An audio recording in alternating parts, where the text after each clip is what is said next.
But you wanna bet that I can get you back inside your head before the summer ends, and spread a little love. Just for a little fun, I'll make you come back to me before the rise of every sun. Baby, it's meant to be, I know you got a man, but he don't understand. You're gonna be a heartbreaker, you're such a love taker. So just suck me in and you can toss me like a cigarette, 'cause I just wanna be a bad habit, yeah.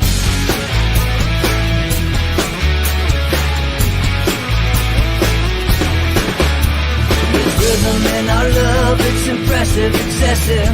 You can't make this stuff up. My chest beats, it's restless, wakes the neighbors up above. Yeah, baby, come and show me love. Baby, come and show me love, because you're gonna be a heartbreaker, you're such a love taker. So just suck me in and you can toss me like a cigarette, 'cause I just wanna be a bad habit, yeah.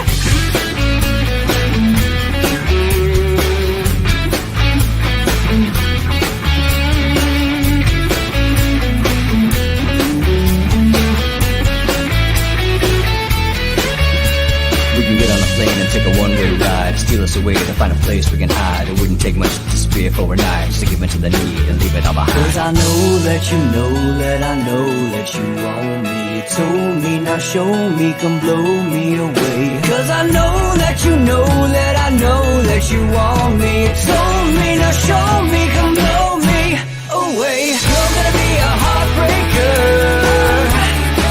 you're such a love taker. So just suck me in and you can toss me like a cigarette, 'cause I just wanna be a bad habit, yeah. You're gonna be a heartbreaker, you're such a love taker. So just suck me in and you can toss me like a cigarette, 'cause I just wanna be a bad habit, yeah. Suck me in and you can toss me like a cigarette, 'cause I just wanna be a bad habit, yeah.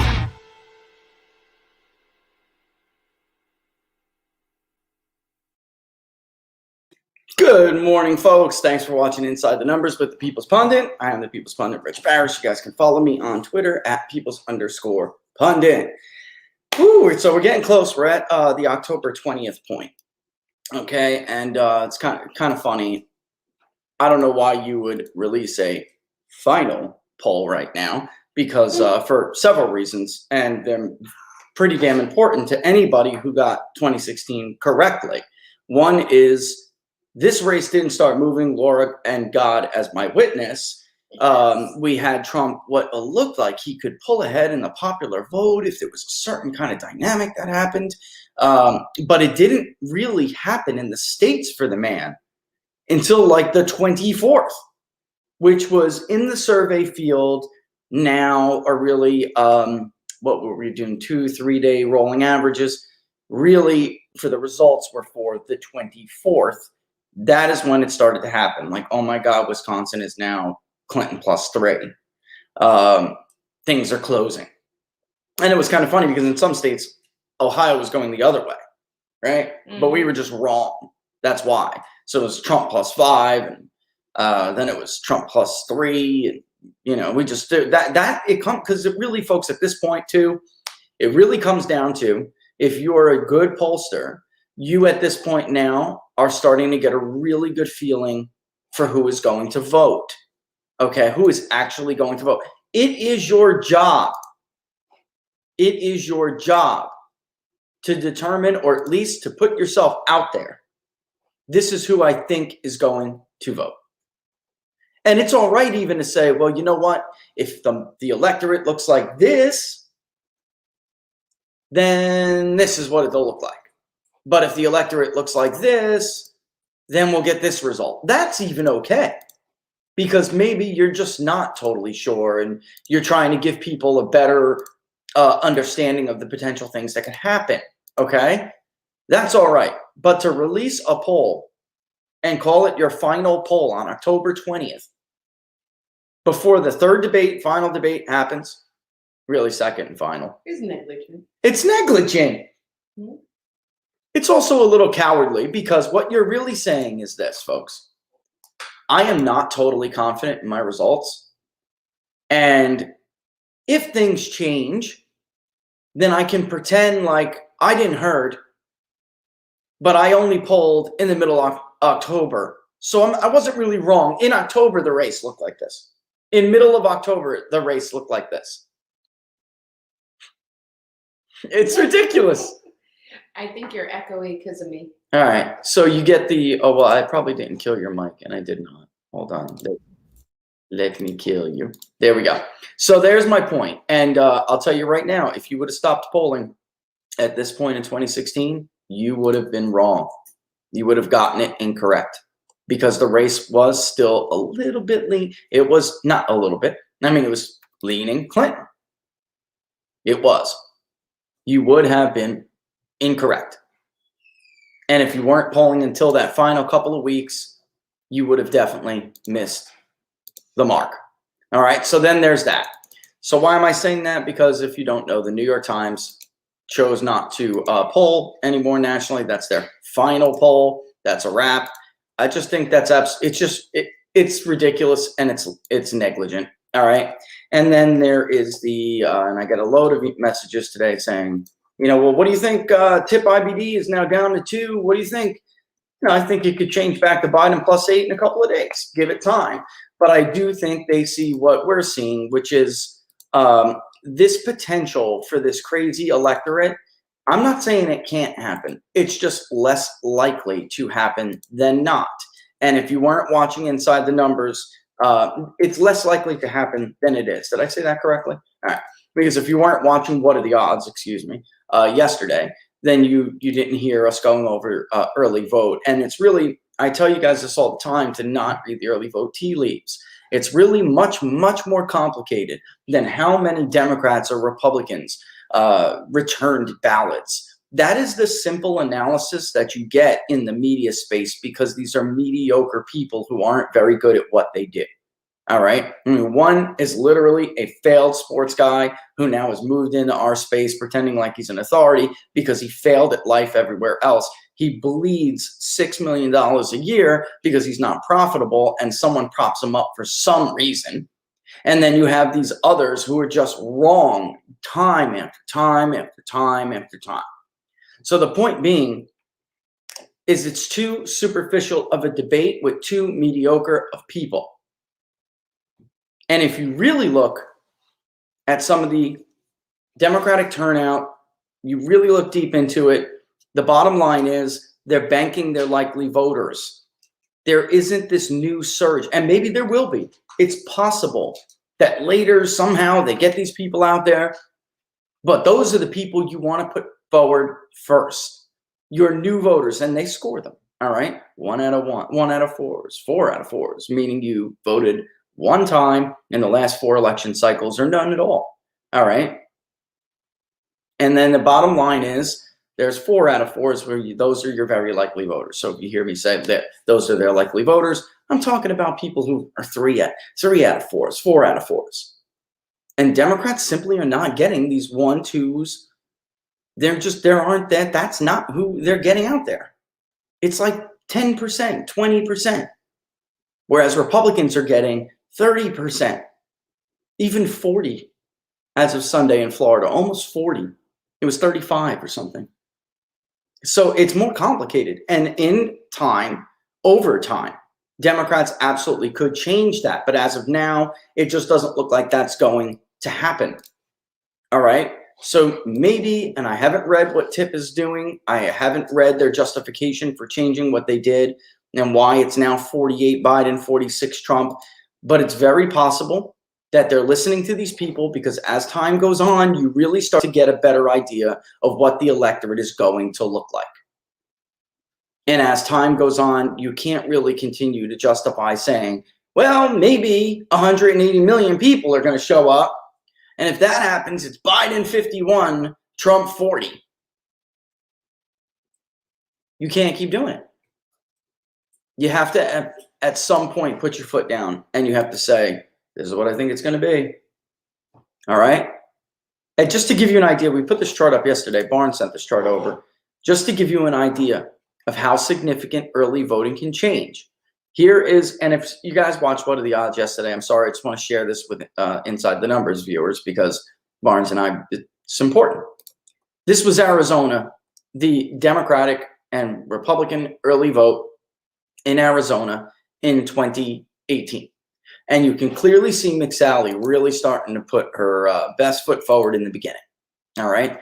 And what happened there is that fired up Democrats who then came out and voted heavier in force. Okay. Now, in the end, McSally lost. And we're going to talk about why she lost when we go over this today in the poll on Arizona. We're about now up to, there is more and there's more still coming in. So we might as well just call this a tracking poll until the funds run out for it. But we're just under 1,000 now. There's more coming in. I think it's 800 and something that's been uploaded to Market Site. And we're going to take a look at the new results. There is a little bit of potential tightening, but if you watch What Are the Odds yesterday, you'll see why it's very difficult for Joe Biden to catch up. McSally is really, she is on the upswing. She can pull this off. It's incredible. But there are two totally different coalitions that are voting for her and voting for Donald Trump. And again, just to take one more look at this, you will see, obviously, that McSally really put her best foot forward, and then it collapsed toward the end. If you were watching Florida yesterday, it was just a small little net outvote for the Republicans. They outvoted Democrats, and it was a small in-person voting edge. However, as I say, this stuff is more complicated than the surface, superficial analysis you get on Twitter, you get on ABC or whatever. Democratic polling stations opened earlier than Republican polling stations. There are red counties and areas and precincts that aren't even open yet. I tweeted that PDF out the other day in anticipation of this. Mm-hmm. Yet still in Miami, in Weston, which I got text message yesterday, like, you have got to see these lines, and make me miss Florida a little bit, but you have got to see these lines of Venezuelan first-time voters wrapped around the block. It was beautiful. I mean, honestly, it is beautiful because it's America. It's like their very first vote, you know, and they're like, I can't wait. And I'm telling you right now, Trump is getting 70% of that vote. You think the Cuban vote is big? Right now, Cubans outnumber them, of course. But if I'm saying you think the margin is big among Cubans, wait. Apparently, you couldn't pull those people out of line with a crowbar. Like, you know what I mean? So it looks even, I would argue that it looks even better than it is. It looks even better for Democrats than it really is. So only getting outvoted by a couple of thousand, 7,000, 6,000, whatever it was statewide, is not that big until you realize these are Democratic areas. All right. So again, for my friends, or we'll just call them, you know, for my friends across the aisle who are across the aisle, right? It doesn't really matter if Hillsborough swings 2 points, if not 3 points, whatever it may be, or Pinellas even goes a little bit to Biden. It doesn't matter if there's a 9-point swing in Miami-Dade and the Atlantic coast. All right. So at this point, if this keeps up, we'll keep an eye on it. But again, Democrats really put a lot of their best foot forward in Florida. And of course, the biggest reason not to read the early vote tea leaves is that you simply don't know who these people are voting for. All right. And where's my little tweet? I wanted to pull this up, and I'm not taking shots at him. He's my alma mater. It's just, I'm not taking shots at him for the sake of taking shots at him. It's just that he's one of the most gross violators of this every year, Laura. All right. And he's my UF buddy. Okay. Hey, my Florida buddy. Okay. Here's Mike. All right. This is what Mike does every damn, and I'm going to do solo here. All right. Holy hell. All right. This is what Mike does every year, and I'll zoom in, and every year it looks ridiculous. And I love the early vote project that he does. It's Michael McDonald, the election project. I do like what he does. It's just that he jumps and he jumps to these conclusions. He does it. I've been watching him do it since 2010. Was it? I don't know. Mhm. Maybe. I think so. Yeah. I mean, he really got some notoriety though in 2014. So, you know, good for him. The bottom line is though, and yeah, you can see Rexy, I read all of your messages. See, is a user message right there. All right. I do read, even if I don't answer, guys, I read them. It's just maybe sometimes I don't have time, but I am reading what you send. All right. But this is what I mean by don't make a fool out of yourself attempting to read early vote tea leaves. And I say early vote tea leaves because I'm trying to put this kind of analysis more in a bucket with like a tarot card reader or a fortune teller, because that's as good as it is. Every year they continue and carry on like Charlie might carry on. It's a military term. They Charlie Mike as if they didn't make fools of themselves before. Here is Michael McDonald on November 7th, 2016. Well, Clinton might have pulled off Ohio. And remember, there were polls showing the race was either even, maybe there was Emerson, 1 poll, Trump +7. Even polls that gave Trump a lead, it was a small lead, folks. Go look at it. 1, 3 points, very small lead. But the gold standards did not. Quinnipiac was tied until the day before election. They put out a Trump +1. And in fact, it went Clinton +6 to tie to 4 or something, then tie, and then Trump +1 at the very end. Herding effect like you'd never believe. And they heard it everywhere. And they were still wrong because it was way outside the margin of error. Anyway, Clinton might have pulled off Ohio. Hashtag early vote. Change from 2012. Cuyahoga, +1,052. 0.4 of a percentage point. And Franklin, +22,522, which was over a 10% increase. And for those who don't know Ohio that well, Cuyahoga is a Democratic stronghold. It is obviously the city, right? Northeastern. Franklin is southwest. And in fact, many years ago, of course, the urban area is different, but many years ago, those suburbs in Franklin used to be Republican suburbs many years ago. And by many, I mean George W. Bush. Romney did not do that great in those suburbs in Franklin County. By the way, there will be one of our friends. I don't know if it's out. It may be, but just in case it isn't, I don't want to blow it up.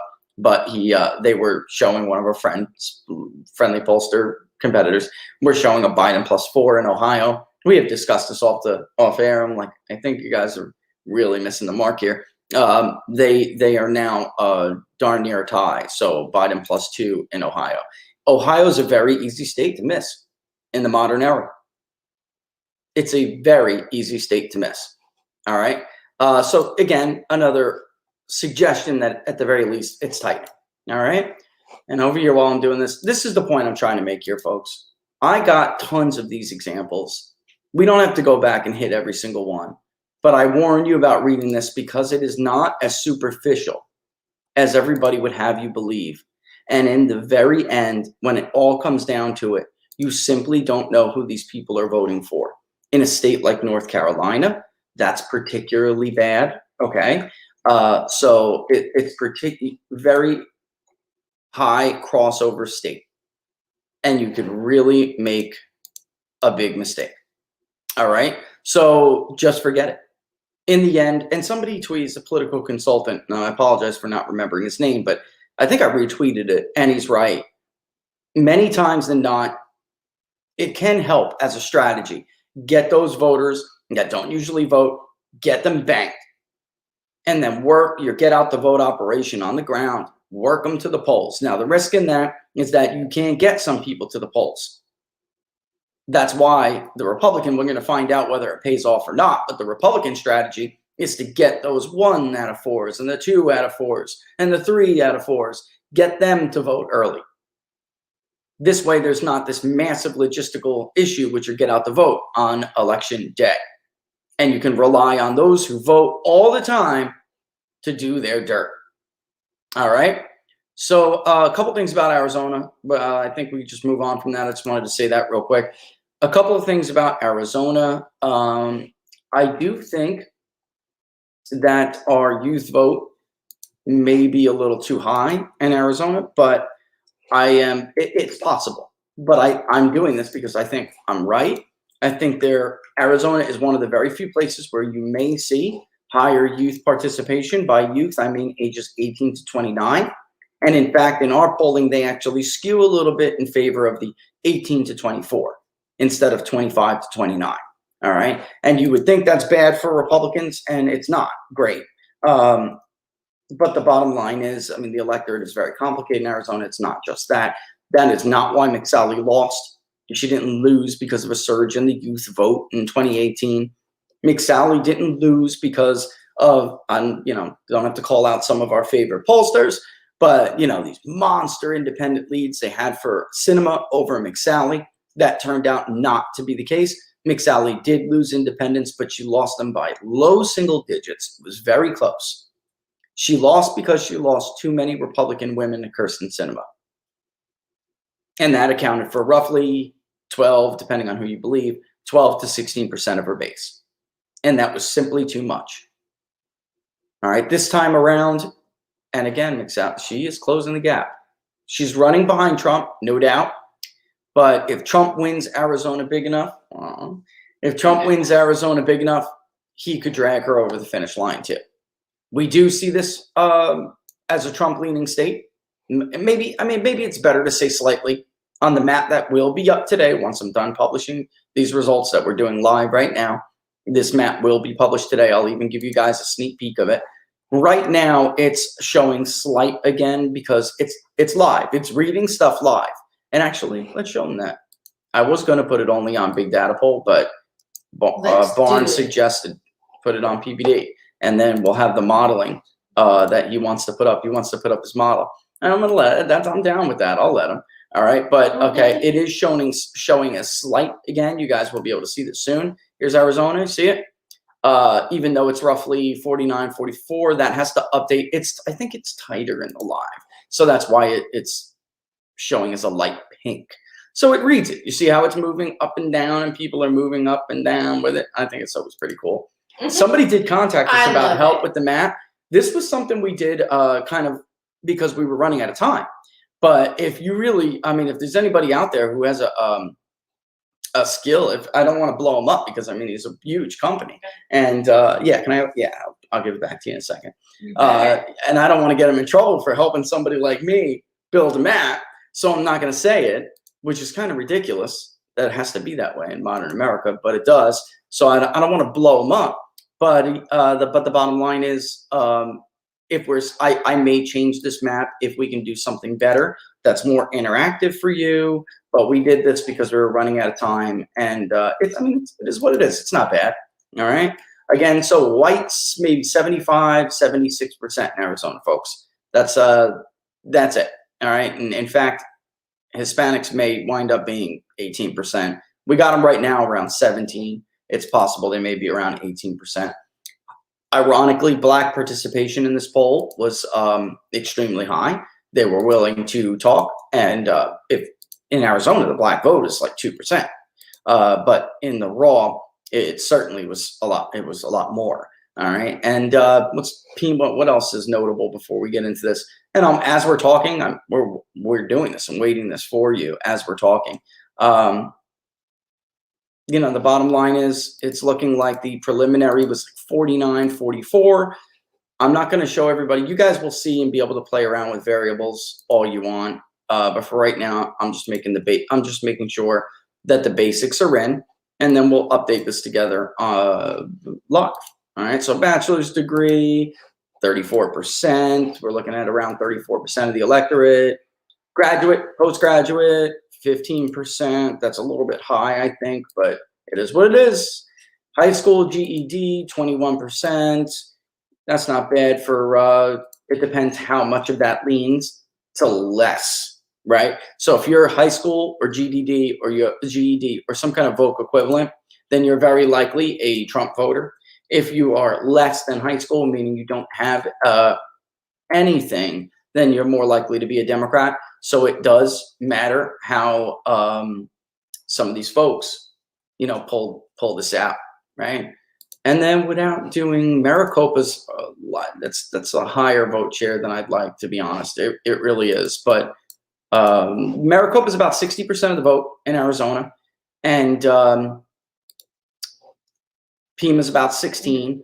In our sample, it is much higher. Pima's about 18%, which is probably that's yeah, it did. I mean, Pima was overrepresented. I think it's pretty fair to say it's overrepresented. What are we missing out here? The variance telling me the age is 25, 37, and 25. 25, 37, and 25. I guess it's possible seniors may end up making up a little bit more than usual. I guess that's what it's trying to tell me. All right, maybe that's true. 25% sounds like a legitimate amount to me. In a midterm, I could see that going up higher, but as it stands right now, whatever. It is what it is. Let's go with 26%. I mean, well, that's what it's telling me. It is. It's like trying to tell me it's not 25, it's 26. Okay. All right. I cede to the God of market sight. All right.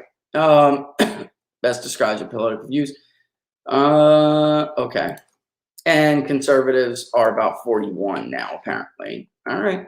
When you change a weight variable like education or age or gender, then it changes other things, in case people don't know that. Okay. So I always do some things there. Hand calculator here, folks. That's a joy of doing things live. Okay. But I always like to check things before I show anyone, obviously, that it didn't throw it off into crazy land, you know, like something ridiculous. Turns out Barnes is right. It's 14. 18 to 29, it's 14. Show off. Barnes was right. And there we go. He said he thought it was a little bit high yesterday. It turns out it is. Because once you change education, it really does. And that's what you got to make sure you don't accidentally throw somebody in the category of, this is a working class male, but they're not. They're 18 to 29, and they're working towards a degree. All right. These little tricks that you can really fall into.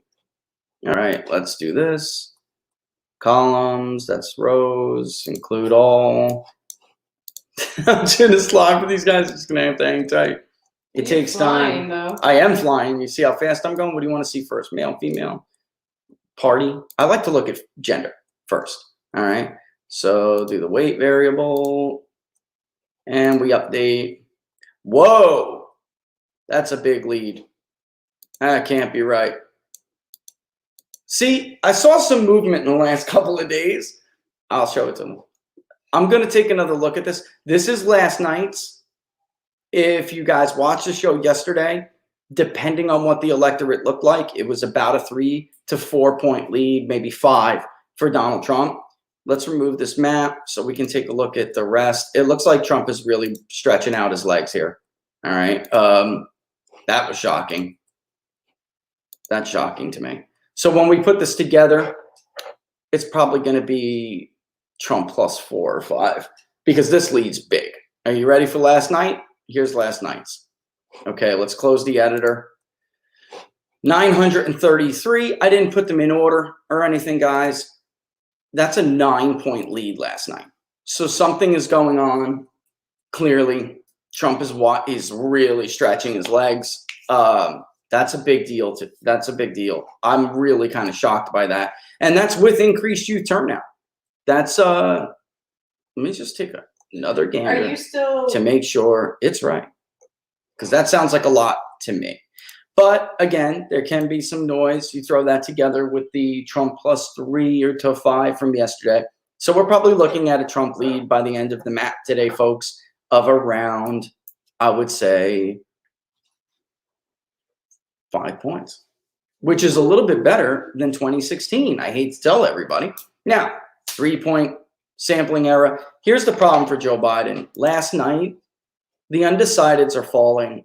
They were, if you guys watched the show yesterday, the undecideds were about 5%, right? A little over 5%, 5.5, I think it was, without, taking those people out. This is now down a tick. So it is October 20th. I wouldn't be surprised if we just keep seeing that just get chipped and chipped and chipped and chipped and chipped. All right. So we will put this up later. What I really need from you guys I really need to know, a lot of you voted watching What Are the Odds yesterday. You must have read my mind. To get them to vote, right? Yes. We're running out of time. That's what I'm thinking. So do you want to put that link up? I'm going to put the link up right now. I need you guys, if you haven't already, to vote in the state level polling project from, it says mid-October, but at this point, we're really down to the end of October almost. This is ranking, so you can rank what you want to do in the order that you want to do it. So let's say you really want Pennsylvania tracked. Rank that as number 1. And then the second most important project to you is maybe a poll in Florida or Michigan. Then you put them at one of them as number 2. So it's kind of like ranked choice voting. And in the end, there will be a ranked distribution score. It doesn't matter if one state won more rankings than the other. I'll explain to you how it works when it's done. But I did this to try to get a sense of how many of you may have a state as your second choice more than any other state. So that should elevate the importance that you think that state is. And we'll go from there. Right here, I'm going to send it out right now. Vote here. If you haven't voted already, get your votes in, all right? Because we do have, it's possible that we could do 2 and track both. Guard of Liberty says, just track Florida and Pennsylvania. A lot of people want Michigan polled. They do. I have it on an authority that somebody skewed the result. They think apparently the president's campaign thinks they got a shot in Nevada, whatever. You said it right the first I did, right? And thanks for all your super chats in case I missed any of you. I saw a couple right there. Yes. And then people jumped on the survey and it is what it is though, I mean, that's it. I care more about the views of people who watch the show and who can, and right, the community and who contribute. So apparently somebody got a link and started to hit on it. It is what it is. All right. But we may be able to do a couple. I think we will be able to. I mean, it depends. It really depends. A lot of you have given quite a bit already. So Yes. I do think in Florida, Florida is always there. It is always there and it's always close.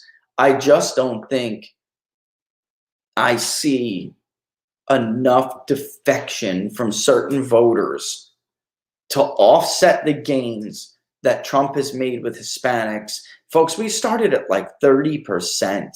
And it was an outsized representation of Puerto Ricans. Once we started, to reach more, and because they're so his supporters are so disproportionately likely to be in the electorate, I can't believe I'm saying this.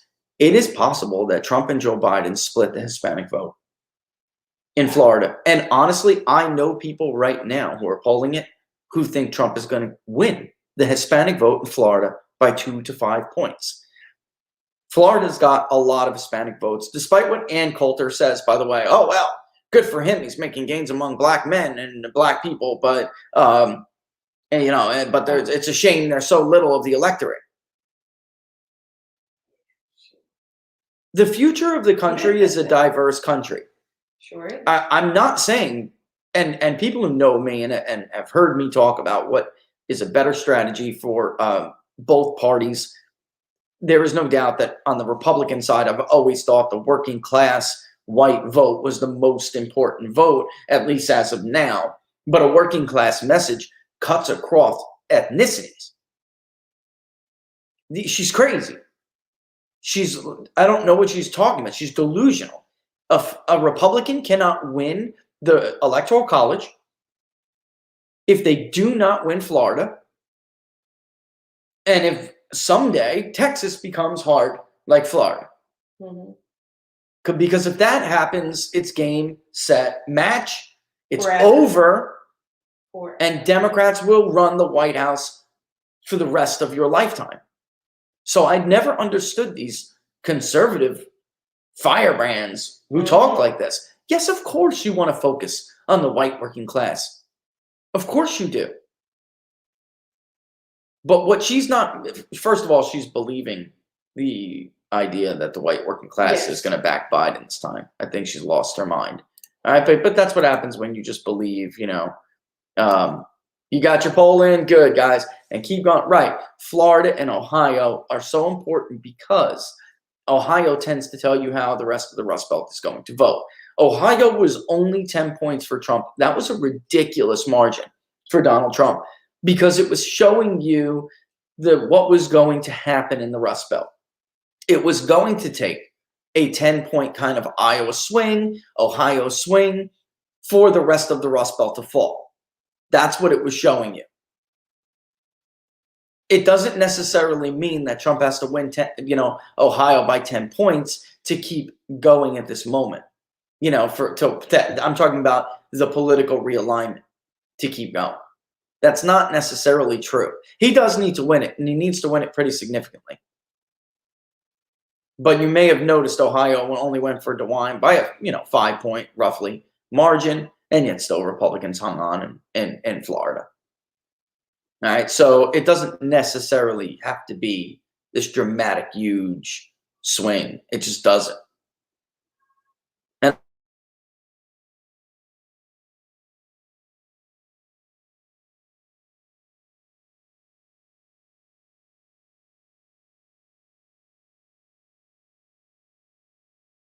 Ohio.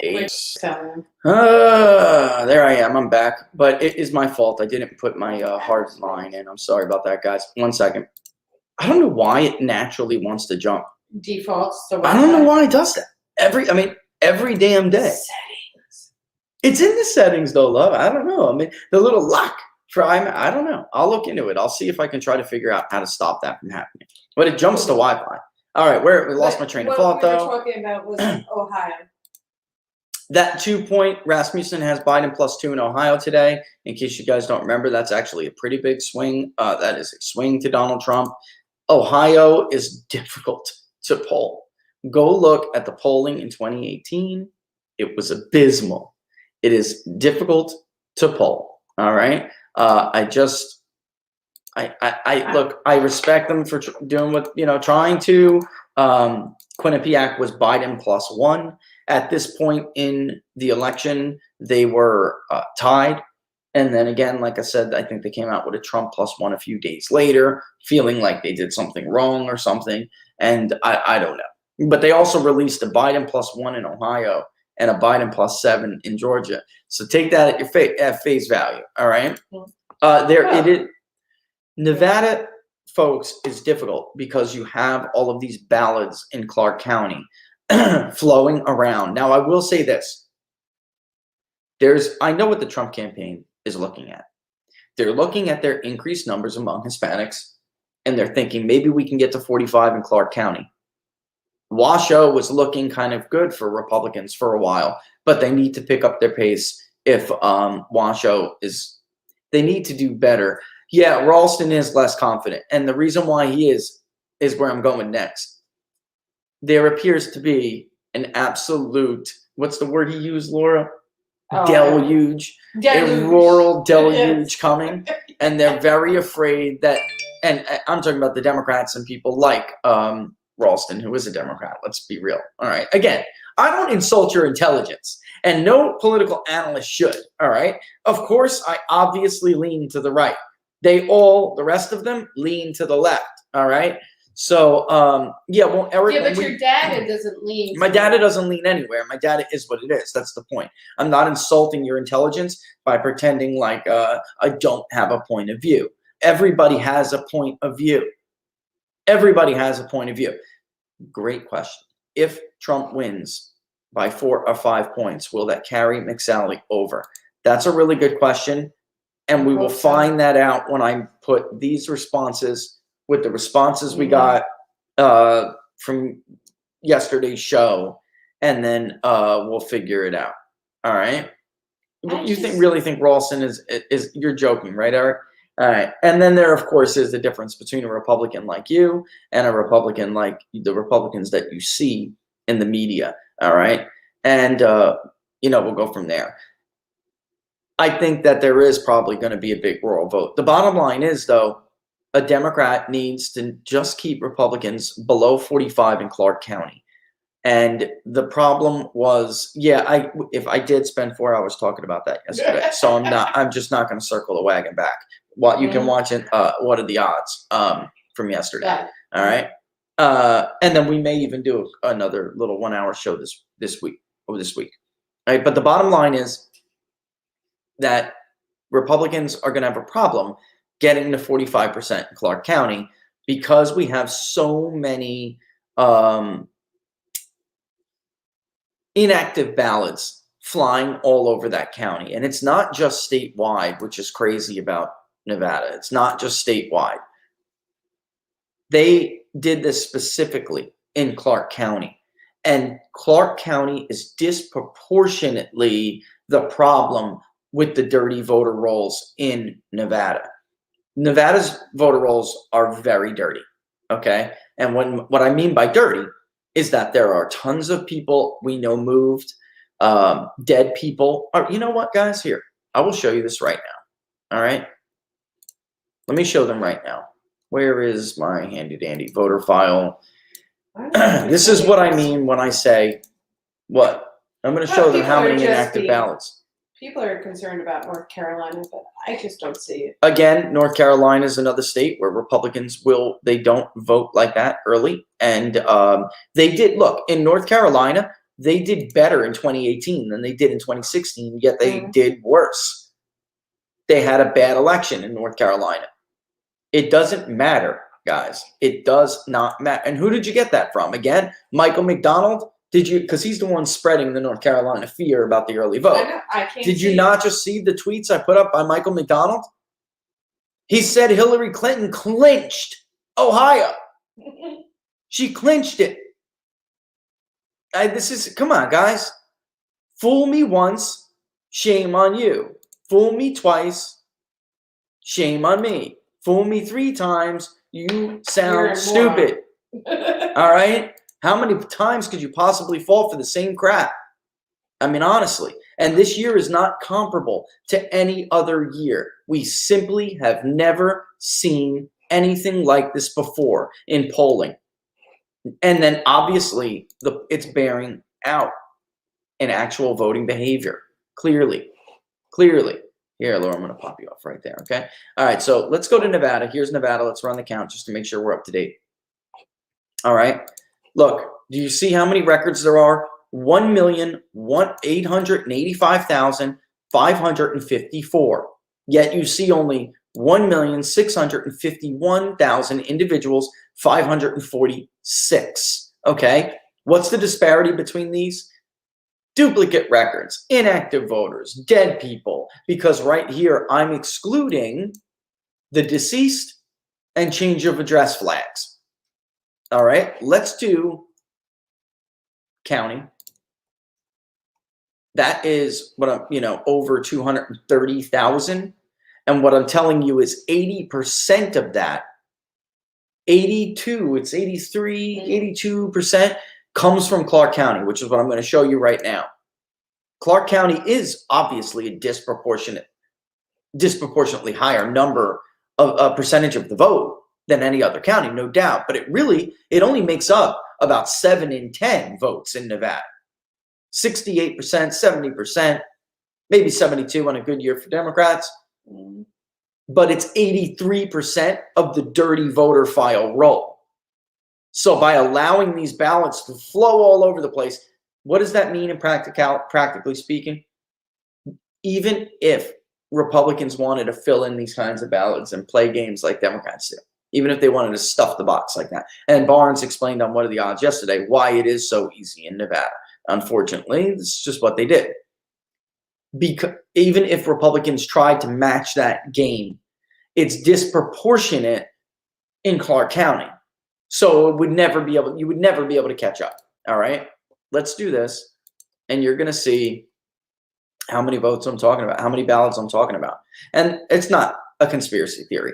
Fox News, the Las Vegas Journal Review, these people have been all over the place. The ballots are littering the streets, right? They're in the garbage cans. This has been happening since the primary, the Democratic primary. They're hanging on the little bulletin board thing with, in apartment complexes in the corkboard with thumbtacks. Whose ballot is this? I'm not kidding. It's that bad. So I mean, a Republican would have to win so overwhelmingly. There would have to be a sea change of some sort. And what I mean is, I don't know, some radical change in voting behavior among Hispanics in Clark County. The problem for Republicans is of the culinary unions. I mean, they will get that vote out if they have to. They will. So there's not a whole lot Republicans can do about it. Now, I'm not saying, it's impossible, but it is very hard. And you have to think, it's October 20th. You have to really think where you want to put your resources. Mm-hmm. And Nevada's not make or break. Why would you take so much time and resources to put it into six? What is it? When you have Michigan with 16 electoral votes, right? You have Wisconsin with 10, Minnesota 10. It's even easier to put together the Minnesota or Wisconsin plus New Hampshire, Minnesota plus New Hampshire, because logistically and demographically, it makes more sense. Sure does. It doesn't make sense. And then you can bounce back. Right. I know they're hitting it because Arizona's there and they're trying to shore up Arizona. Apparently they shored it the hell up. Yeah, they did. I mean, apparently they did. Because when we even if we do put this together,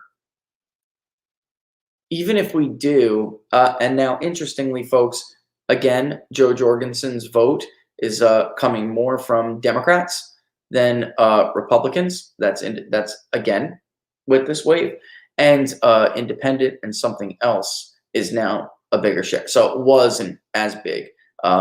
Interestingly, it does look like Joe Biden has made some gains with independents in the sample, which is weird because maybe we just reached more conservative Republicans. Once we put it all together, we'll do a more deep dive into it, and we'll try to find out what is going on. But that's a seemingly very big lead for Donald Trump. And I don't know that the electorate will be R plus, what is it? Looks like 5. It could be. It could be. It honestly could be. Well, we'll find out. All right, but again, that's Donald Trump getting his base together. There was hanging, what do you want to call them? Whatever. I don't want to say they're never Trumpers, but there were these groups of Republicans, and that remain about 5%, 4%, who just will not vote for Donald Trump. There are the remaining Romney wing of the Republican Party, I guess. They're just not going to do it. I mean, whatchamacallit surprised me. You remember when we were watching that? Right. Oh, she's talking about Ben Shapiro. There are some, obviously, who are going to come around, like the Ben Shapiro types. I think actually there's quite a few of them. But, All right, so check this out. Let's edit this. And let's say we don't want to exclude the dead or recent movers. All right. Joel is so judgy about the screen view of you. Look at how much it went up, folks. 230,000. 230,000. That's Clark County alone. 230,000. And by the way, how many people do you think are going to vote in Clark County this year? If you look at Ralston's own ballot tally, he clearly, this many is outstanding. That is how many are on the rolls right there. That's it right there. So Ralston is including in Clark County. He's including these ballots in his return numbers. He should know how many 200,000 of those ballots are inactive voters. And inactive does not simply mean that you haven't voted for this. I mean, it does, but what I mean is there's more than a reason for that being that way. Okay, so yeah, I know it's hard to see. Let me zoom in a little bit and you'll see what I'm talking about. All right, this is the total number now that I did not exclude the dead, and recent movers. And movers mean they are gone. They're not allowed. They are not eligible. And they just have not updated. Now, some of them, it is true that some of them may have simply moved from Clark County to, maybe they went to Washoe. That is possible. That is absolutely, but it doesn't matter because their record is still in Clark, and those ballots are going out to their last known address. And if you think people aren't going to harvest those puppies up, I mean, it's just foolish at this point. You just haven't been paying attention. Of course they are. Of course they are. So I don't know that it really matters. All right, so either way, get your votes in. Pivotal states, folks, they have to, the pivotal states that these campaigns have to make sure they either win or lose in. The bottom line is for the Trump campaign, they have got to hold Pennsylvania, and that, yes, that ballot ruling is bad. It's not good news for the Trump campaign or Republicans. Being able to count ballots, and by the way, for the 4 and 5% of the Republican Party, that's their guy. Roberts is their guy. Roberts cast a tie-breaking vote, and once again did it out of spite because the law in Pennsylvania. I even spoke to a liberal yesterday who was chuckling because he was, dude, the law is black and white. It's totally black and white, but thanks for confirming Roberts, because the guy is a total, he just hates Donald Trump so much. There's almost nothing he's willing to do. But it sets up this, and then he said this could set up this horrible battle for let's say this election comes down to Pennsylvania and Donald Trump has like a 20,000 vote lead, or even worse, 10,000, something very small. And we go into those 3 days. And for 3 days, they just keep chipping away, and chipping away. And then it ends up like Biden by 7,000 or 10,000 or whatever. This country is going to have a meltdown. The Trump campaign is going to go to the Supreme Court. By then, probably Amy Coney Barrett, I don't know. We'll just have to see. They're trying to get her on the court, obviously. Mm-hmm. All right.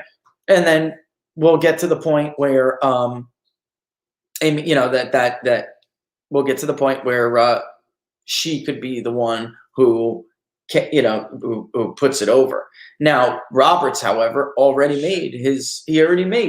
Now, there's something weird though, and I'm not a lawyer, but he said even in Roberts's rationale and his siding in the rationale that he did leave it open for when they come back. I don't know. I'm not a lawyer, but that when the Republicans come back and make the case that they shouldn't be counting, because what's going to happen? There's another rule in that. It's not just a matter of whether you received it 3 days after election. The Pennsylvania changes say that these things maybe the postmark doesn't have to be legible. The postmark doesn't even have to be there. If there's no postmark, it's got to be assumed. It's got to be assumed that it was sent before. It's crazy. It's nuts. And unfortunately, there are rules on the books. And it shouldn't have gotten to this point because the law in Pennsylvania is really clear. It's really clear. And then Democrats are going to want the naked ballots in. We are headed for an absolute catastrophe. Well, Minnesota is on himself to write law, not interpret it. Minnesota, Michigan, and I know they skewed this Nevada result. I know they did. I got the hat tip yesterday. But the most is actually Minnesota in ranked choice. It's actually, as far as ranked distribution scores, it scores higher than everybody else's. So what that means is not just that people chose Minnesota more. It's just that maybe there are more second choices. So that, that's how it works. Kind of like ranked choice voting. Kind of like that pretty much, only with 10 different choices. Michigan is also up there. New Hampshire is up there. Maine, Wisconsin, Ohio is actually, that's because of the interest in people coming out with these crazy polls. And then there are the tracking polls are lagging, even though they started off on top. We'll give it one more day, and then we got to make a decision. We got to move forward because we don't have time. We just don't have time. I don't know that it's worth tracking Arizona. It is being tracked essentially right now. I haven't turned off the flow, so it is still going. All right. In the end, that's why I don't know why the map then has it leaned the way it does. It's possible, it knows that one is a little bit overblown for Trump. We'll see. I'll go and I'll look at it. Yeah, if he holds, but okay, I hear this a lot. Let me respond to this. If he holds Florida, if he holds Arizona, if he holds North Carolina, all he really needs, if he holds Arizona, too, I think I said that, all he really needs is Wisconsin, right? But in truth, if he's struggling like that, to the point where Pennsylvania is like a big loss, then it doesn't necessarily guarantee he's going to hold Nebraska too. It doesn't necessarily mean he's going to hold Maine too. Although I did take your advice yesterday, and that polling firm that has Trump up by 8 in Maine too, that's actually one of the only polling firms that got Maine too correct last time. And I went back and looked. Really, really weird stuff in there that caught my eye. But this kind of stuff happens to us too. It does. Women had a higher approval of Trump than men. Women had a higher approval of Collins than men. I don't know how Collins, if that poll is right, I don't know how Collins survives if she votes no on Amy Coney Barrett. And I know that flies in the face of conventional wisdom, but clearly it's a matter of her getting a heavy turnout that's favorable to Trump. Maybe she is basically banking on goodwill among Trump voters, like understand I can't vote for her, and then softening the blow with like the Portland Bangor crowd. The bottom line is those numbers were ugly for her in the 1st congressional district, really ugly. And we haven't polled it, so I'll have to rely on somebody who does a good job in Maine, because they do. I went back and looked their track record. There's no reason to doubt that and they show a close race. It's just that the undecided vote is so lopsided in the 1st congressional district. So she would need to win over these people or keep them home and get a big vote out of the 2nd. It's a 1-point race in their polling, but it's really not. Is what I'm saying. It's really not. All right. So she was rock solid on Kavanaugh. If you're a Trump supporter, you can claim that. That's true. I'll give you that, guys. I will. I'm making this more of a conversation today, but I hope that's all right. But I am making it more of a conversation with everybody. She was, and you can claim that. It's just that I feel like it's a little hard to try to appease people, folks who you just simply, I don't know that you can appease them. And Gideon's got a lot of money, been spending crazy amounts of gobs of money over there. I just don't know if I see it. I just don't know if I see it. By the way, I want to tell you something about Arizona that I just noticed. Okay. Yesterday when Barnes and I were going over the first wave of Arizona, we noticed that it looked like it was about 5.5% undecided. Now it's 4.5%. All right. Some of those 45 to 64-year-olds broke. That's what happened. I just looked. All right. And maybe we're overstating it a little bit, but I'll go and I'll see. We'll have to put it together. We asked about Proposition 207 and Proposition 208. Okay. It is, and I do just want to say before I forget, answer Guard of Liberty. That is true. If he really is up by 8 in Maine too, then it's probably the case that the other polls are wrong in the Rust Belt, because that is ancestral wise. You have French Canadians up there, very working class conservative people. Think like Barnes said, Stephen King, right? Think people like that. Misery, Maine, Derry from It. Haven, right? The show, that is his stomping ground for these horrors. All right. So it would make sense to see the other parts of the Electoral College in like Dutch country in Pennsylvania, maybe a little bit bigger for Trump. So I'll give you that. But circling back to Arizona, we asked about Proposition 207 and Proposition 208. 07 is driving higher youth turnout. And we were wondering how many of those voters that were 18 to 29-year-olds, where were they going? They are not people that typically would show up, but they want to vote on pot. Where are they going? Half of that vote was made up, were Jorgensen voters. All right. What I mean is Joe Jorgensen's margin, 3 points roughly, she could attribute half of that to those voters. And then when we were looking at it, I started digging into other things because I wanted to just kind of get an idea of where other voters stood on it. And 207 is going to pass unless something crazy happens and we just didn't catch up on some big social desirability bias. It appears that it is going to pass. But there are still voters who are no on Proposition 207, but undecided on the presidential race. All right. What do I mean by that? I mean, they told us they don't know how they're going to vote for president, but they are voting no on Proposition 207. They are primarily in the ages of 45 to 64 and 65 plus. How are those votes going among those who told us how they were going to vote? So how did, for instance, 45 to 64 vote if they're also no on Proposition 207? It was almost 2-1 for Donald Trump. So if you vote no on Proposition 207, now you're not for legalizing recreational marijuana, and you are the age of 45 to 64, you are 2-1 likely going to vote for Donald Trump.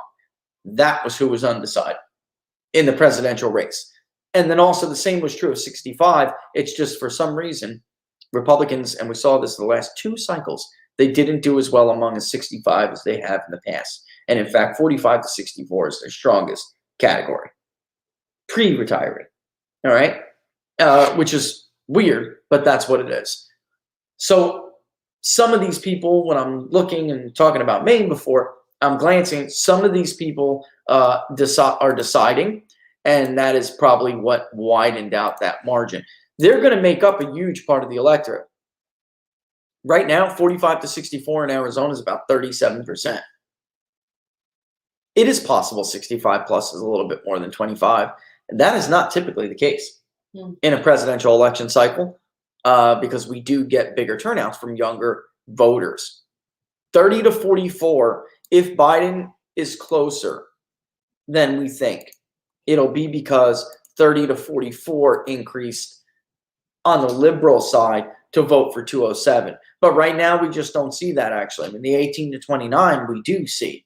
But the 30 to 44, we don't see that.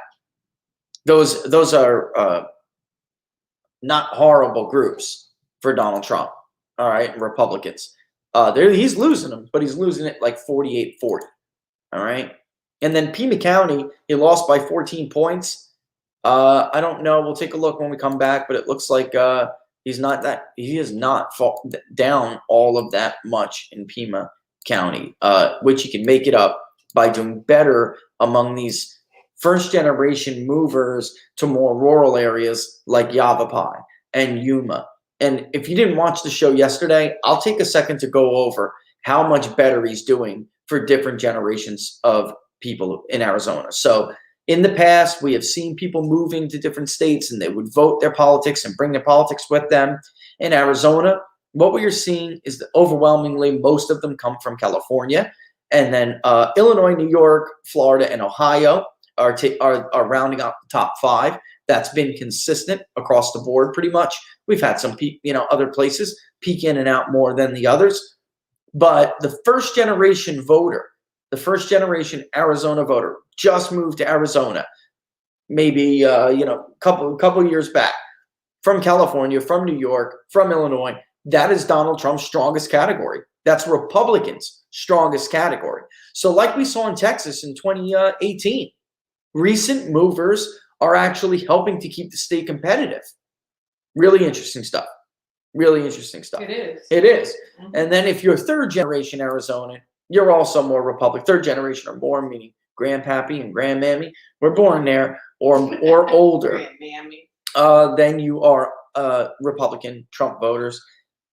If you're second generation and your parents moved, professional class, went to college, that is Biden's strongest category. All right. So that's interesting stuff in Arizona. Really interesting stuff. All right. So there we are. All right. I'm way over. Didn't take any break in the middle because I wanted to crunch that. We're going to go to Bad Habit by the Grammy Considered Bone Band for 2 minutes. Let me drink some water. And when we come back, we'll dive into more stuff. You're watching Inside the Numbers with the People's Pundit, folks. Follow me on Twitter at People's_Pundit right there. If you don't already, don't forget to subscribe to the YouTube channel. Thank you all for your super chats, which I see as I'm talking again, and also for everyone who has contributed to the public polling project. We will make a decision by the end of tonight. We have to. So vote, vote, vote, vote, vote. Because if I don't get the questionnaire out, even if we're tracking, it's got to go out. All right? So I have to make a decision tonight, and the project has to start tomorrow. If you haven't voted, vote, vote.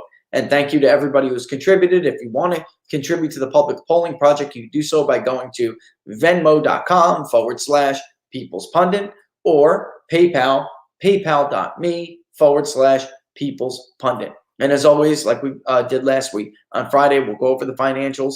We'll tally up, see what we got, what we spent on prior polling, what we got moving forward. And we'll talk about, obviously, in the context of the polling project we're going to do. Anything we track, I really need to make sure and do some math and say we need this much money a day. This is what we've got. This is how much we need. And we'll see if we're there or not. I mean, it's entirely possible we could track more than one state. It just, it really is possible. You guys have raised a significant amount of money, but the polls do cost a lot. But we've done 3 already. But I really do think it's possible we could do 2. And if it's a regional thing, maybe I'm thinking, like, what if the 3 states that win are relatively in the same area, right? It could be, I don't know. We'll see. And we'll talk about that as we move forward. But I'm way over because I'm excited. This is, for someone who's in politics all the time, I love what I do. I hate the media. And I hate how people talk to each other in this industry, in the media space. But this isn't the way we normally talk to each other, like, personally, even when we vary. This is our community. Yeah. Even when we differ. How many times do we differ from other pollsters and we have civil conversations? Like, oh, well, what happened to you there? What did you guys find here? It's not like, you idiot. Mm-hmm. It's just not the way it works. It's a different, Michigan seems to be we got pounds. What we get? Pounds. I know, you see, yeah, we have gotten different currency. It's really cool. And we appreciate all of it. We really do. All right, let me go take this break from Bad Habit, all right? We'll see you in 2 minutes.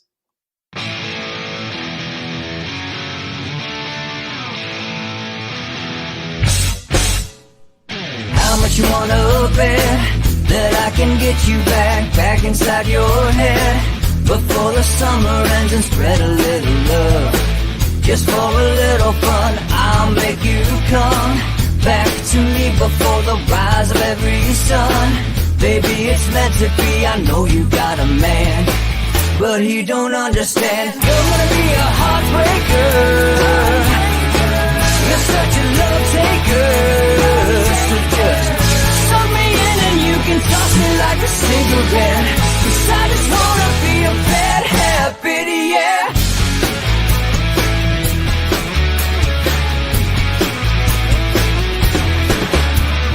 Rhythm in our love, it's impressive, excessive. You can't make this stuff up. My chest beats, it's restless, wakes the neighbors up above. Yeah, baby, come and show me love. Baby, come and show me love. Because you're gonna be a heartbreaker. You're such a love taker. So just suck me in and you can toss me like a cigarette. 'Cause I just wanna be a bad habit, yeah.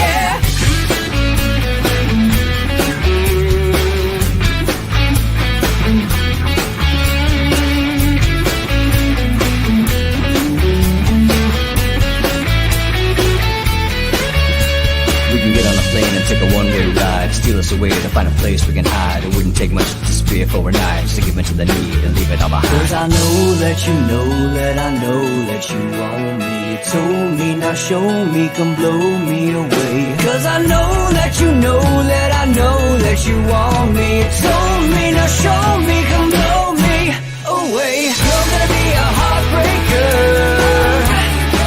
You're such a love taker. So just suck me in and you can toss me like a cigarette. 'Cause I just wanna be a bad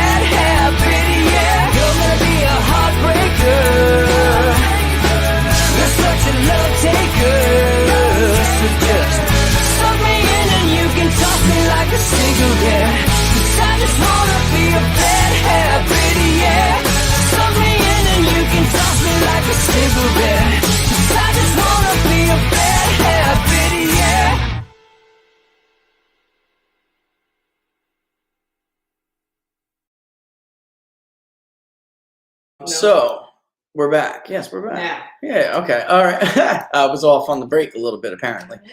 Yeah, a couple things we could talk about. I do want to look. I don't want to forget about some of the economic stuff. I'm going to breeze through it pretty quick, but it's important. All right. Remember the housing thing I keep hammering on? It's a big deal. All right.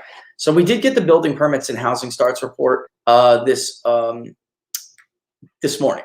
And we were waiting on it because we wanted to know if there would be any kind of a slowdown or anything. We saw builder confidence, and I'll go over that, break records in September, and it hit 83. The housing market index has never been that high. That is confidence in this report, right? So these are home builders who are saying, I'm confident in single family homes, the market for single family homes, all right? And so it predates this report. And then showing it go higher and breaking another record in October indicated that, again, building permits and housing starts would be strong, all right? Now, that report lags the housing market index, not just in the time that it's released, but in the date and the period that it covers. So next month report on this it signifies that new residential construction will be even stronger next month. Housing is making a play that we did not see even in the strong Trump economy pre-pandemic. It is making a play we haven't seen since before the Great Recession. It was lagging all the other three real major sectors, even in the Trump economy when it was strong. It was the fourth cylinder, all right? I am stressing this because it is not a given. It's not promised, is my point. It's not promised. And I really hope it doesn't go away. And it's kind of personal to me because we built a home, all right, in the better economy. And I think everybody, unless you're a professional or you live in Washington, D.C. or Northern Virginia or one of those areas that just dependent on the federal government, maybe you are the, somebody out in the Research Triangle in North Carolina or, your Silicon Valley kind of person. These swings with the economy don't impact you as much. There are like recession-proof jobs out there, but that is not the vast majority of America. Unfortunately, they are, what's the word I'm looking for? Sensitive to economic ups and downs. Now, obviously, there are millions of Americans like Laura and I who for the first time were able to build a home. For the first time, were able to get a mortgage, right? Maybe had something down on that mortgage, unlike the very artificial housing boom prior to the Great Recession, because they were just giving out and crazy interest rates and no down payments. They were just giving out loans to people who had no business getting homes. They simply could not afford their mortgage, right? This is the report that'll tell you how many people like Laura and I there are, all right?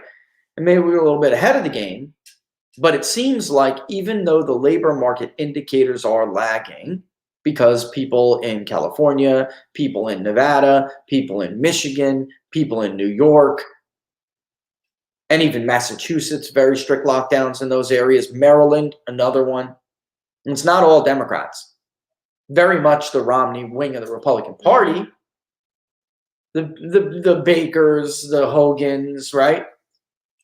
They're on board with Cuomo and the rest of them.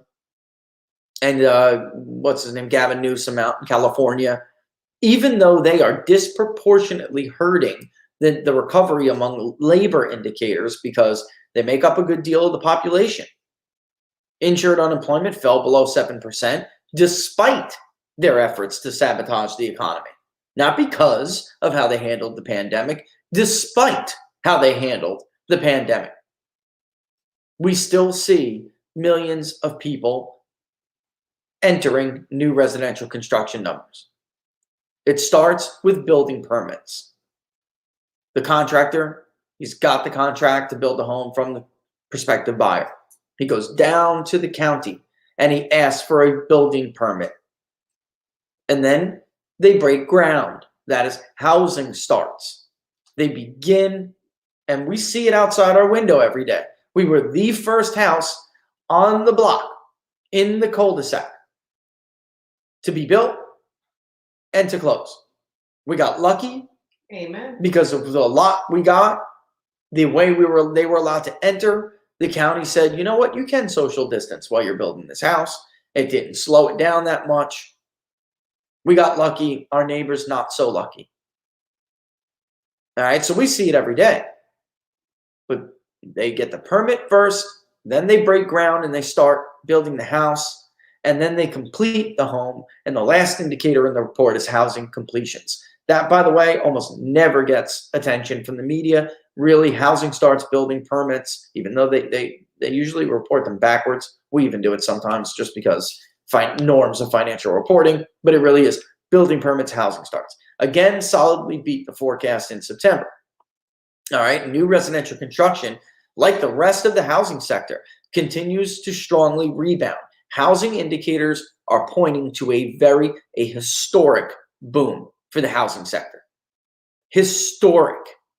And it's doing this despite the labor indicators being sabotaged. You might as well just call it economic sabotage by the lockdown crew. So despite the lockdowns, despite what they have done, there are still people who believe that they're going to have the money, that they're going to be okay, and they're building. New residential construction statistics for housing starts and building permits again beat forecasts in September. Defying the lingering effects due to coronavirus, the new residential construction statistics report below is released jointly by the U.S. Census Bureau and the U.S. Department of Housing and Urban Development, otherwise known, as you know, as HUD. Here is the graph for new residential construction. Here is the 1 year. Does that look like a K to you? I don't even know what a K means. Here's the year to date. We are graying out this area, folks, because NERB, whatever it is, they will lag on declaring an end to this recession. They are part of the elitist anti-Trump group. They will never declare this recession over before the election. But everybody and their mother knows this recession is over and probably ended by the end of May, if not June. Huh? What is the percentage of the increase? Yeah, I'm gonna get to that. I'll get there, guys. Privately owned housing units, and this is the thing we had thought we saw, or at least some people were saying, because it's a volatile report, and usually we'll see swings and then downs, and then swings and then downs. A couple of points is a big jump. Yeah, it is. But we have been seeing huge jumps, and the year over year is solid. And again, despite the pandemic. All right. And you can see we haven't been at these levels since before the Great Recession. All right. It climbed, but under Obama, we were talking about very, very small increases, modest. Under Trump, we were seeing very, very big ones, and everything was about to pop before 2020 started. And it was January. Housing market index, the HMI, which is builder confidence, gauges builder confidence in prospective buyer traffic and single family homes market, really just started to soar. And then the pandemic hit and it collapsed. You can see them really gaining steam here, and then it collapsed for a little bit, but only really fell for 1 month, and it fell to an elevated level compared to the Obama administration, for instance. Then it started to rebound again and again and again. You can actually see with completions, by the way, is in blue. You can see how it lags the rest of them. Building permits will really indicate something is going. Starts will pop, and usually pops heavy because of that. All right, so privately owned housing units authorized by building permits came in at a seasonally adjusted annual rate of 1,553 units. That's a 5.2% increase from August, the revised rate of 1.476, and it is 8.1% higher than on the year over year. So September of 2019. All right. Forecasts range from a low of 1.425 to a high of 1.560, and the consensus was 1.52, so beating the consensus. Single-family authorizations in September came in a rate at 1,119,000, which is 7.8% higher than the revised August figure. And I'll just, keep going. 5 units or more came in at 390. All right. Privately owned housing starts came in at a seasonally adjusted annual rate of 1,415,000. That's 1.9% higher than the revised August estimate and 11.1% higher than September 2019. Year over year, we're seeing 11% gain in housing starts. It's big. It's big. And in building permits, which kick off housing starts, again, we're seeing an 8.1% gain. It's true, permits are lagging starts, which is why people were saying maybe there'll be a slowdown. But the HMI is saying no. And this month is a bit of a decider. And again, we just didn't see it. Housing completions came in at a seasonally for privately owned, came in at a seasonally adjusted annual rate of 1,413,000 in September. That's a stunning 15.3% increase above the August estimate of 1,226,000. And get this, is now 25.8% higher than September 2019. That is huge. Single family completions were 921,000. That's 2.1% above August. And the rate for buildings with 5 units or more, completion rate was 480,000. It's a big deal. And just to, put a little pin in it here, and we've been adding this to these housing indicators because it matters. As we previously reported, indicators, and we click on that link if you didn't already. Click on that link and listen to what Yoon says at the National Association of Realtors. Mm-hmm. Listen to what the National Association of Home Builders is saying. Yeah, don't take Rich. Don't take my word for it. Listen to what they're saying. And then also, too, they'll tell you this is not promised. It is not in the cards. If we change course as far as a matter of public policy, if we change course, this will go. The National Association of Home Builders Housing Market Index reported builder confidence unexpectedly rose another 2 points to 85 in October, which smashed the all-time high, beat the consensus forecast. That was down, by the way, from, that was up from 83, which was a record already. I remember hovering in the high 60s and people going crazy.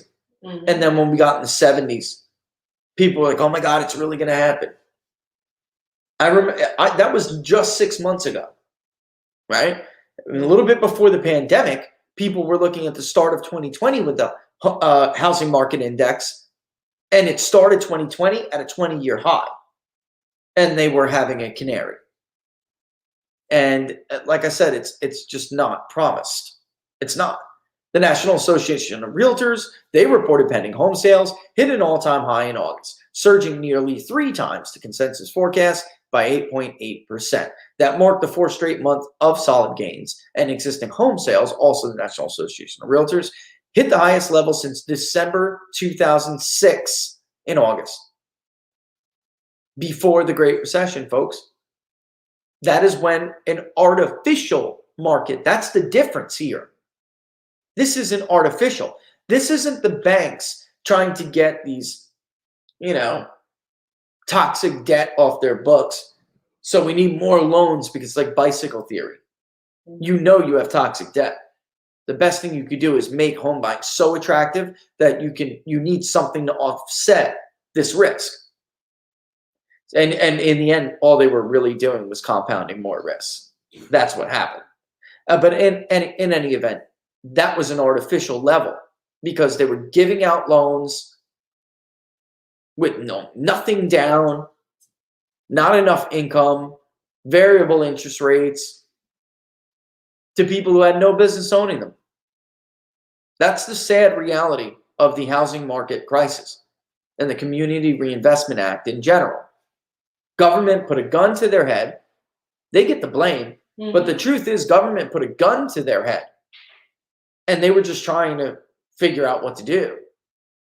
Anyway, the stronger than expected increase for the 3rd consecutive month followed a 24.7% gain in July, which, by the way, followed like a 40-something% record gain the month before. But that's not in there. New home sales in August, otherwise known as the New Residential Sales Statistics Report, hit the highest level also since December 2006. The stronger than expected increase for the third straight month followed a record 24.7% gain in July. You're not hearing about this at all. You can even turn on Fox Business and maybe they'll talk about it for a second before finding some way to down it, right? It's incredible. Again, after the Great Recession, Barack Obama would have cut off his left testicle to have numbers like this, right? True story. We never got them. Why? Because wages weren't increasing enough to give people confidence, and sometimes they weren't increasing at all, to give people confidence that they can own a home, that they can pay for a mortgage. And why am I taking the time to talk about this for a segment? This is the American dream. This is what you're The dignity of work and the dream of home ownership.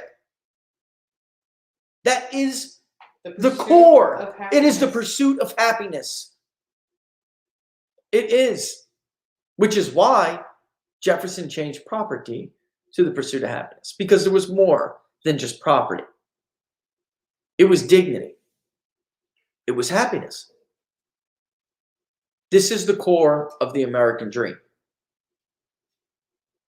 It warrants more than a 2-minute mention before Fox Business cuts off Charles Payne.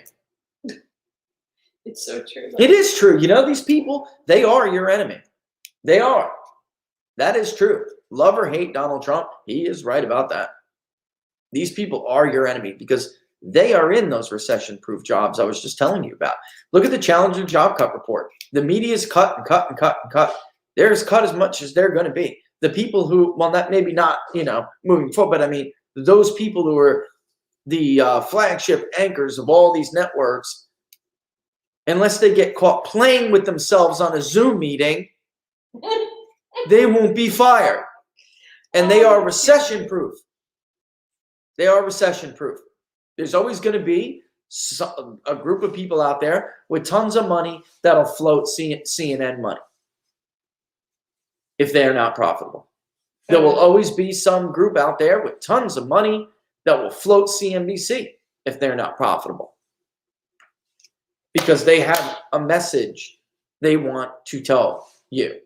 And they'll pay a lot of money for the people who tell that message for them.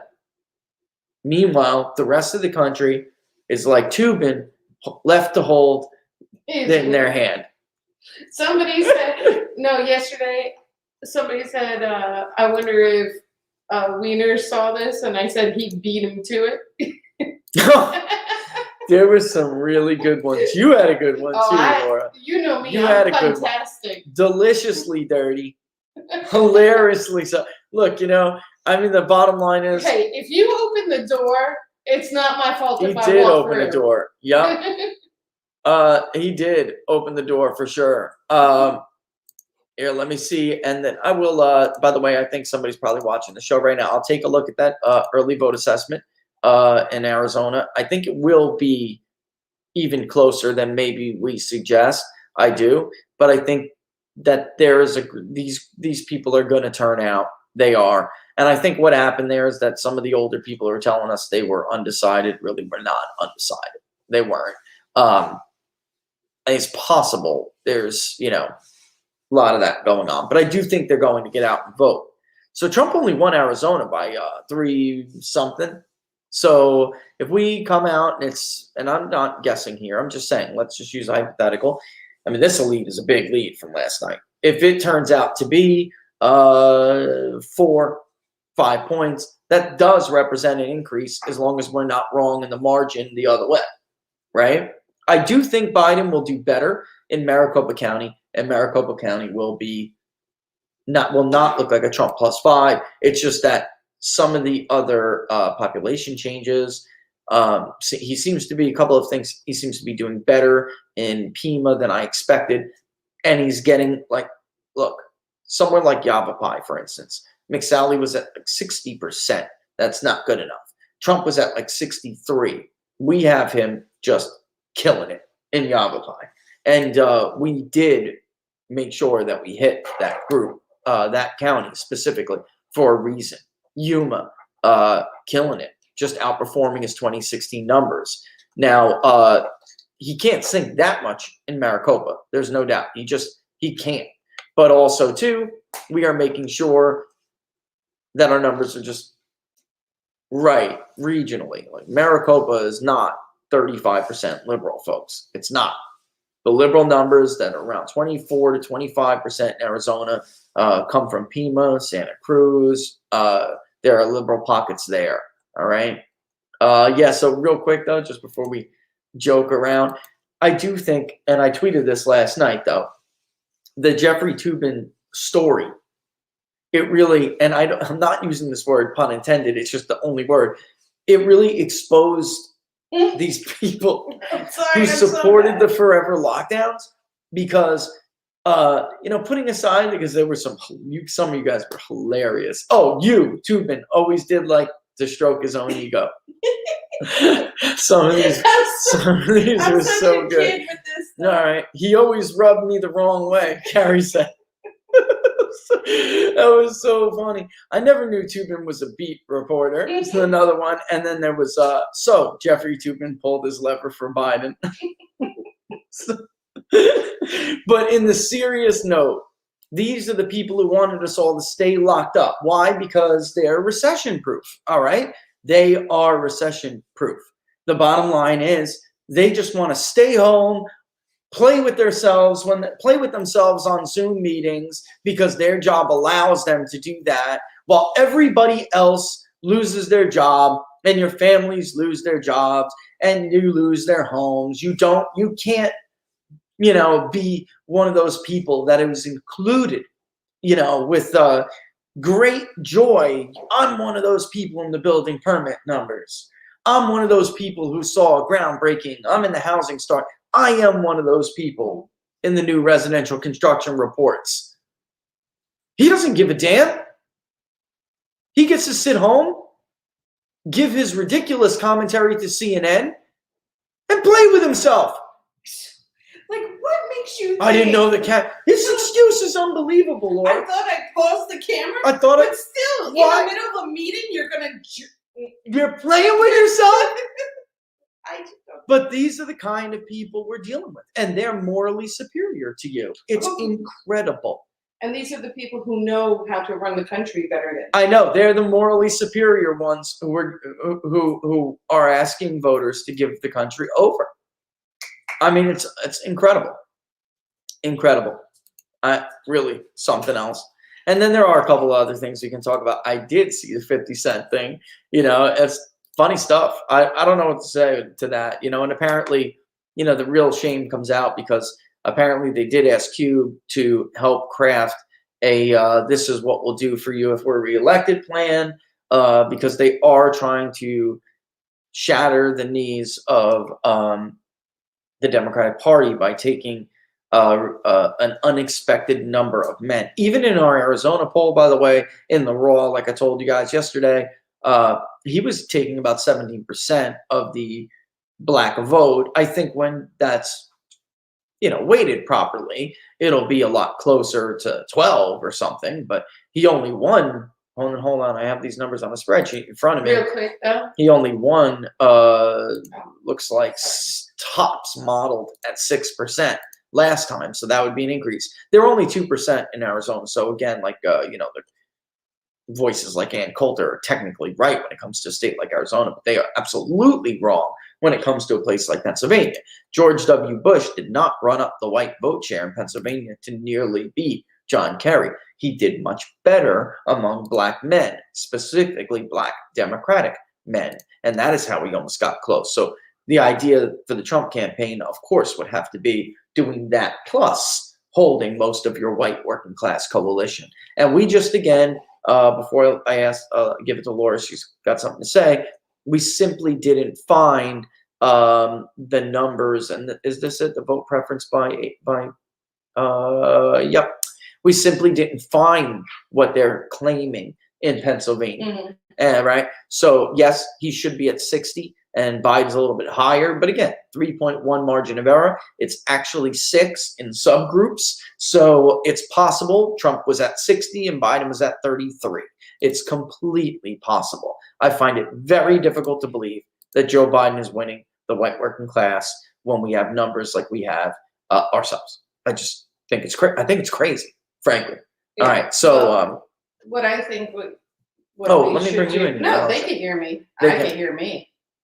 No, you don't even need You to sure? do that. Okay. Yeah, I'm good. What I think needs to be done with Pennsylvania is we really need to dissect that map and show how many voters are really on the rolls. Yeah, because those 3 extra days are. I started to put that, I know, and I started to put that in there. If you guys look at, let me kill this screen, okay, and let me explain the map to you a little bit, okay? Here we go. Where's my map? All right, this isn't, it'll be available for you guys soon. You'll be able to see it. Let me shoot it on. Yeah, they're over. excited about that.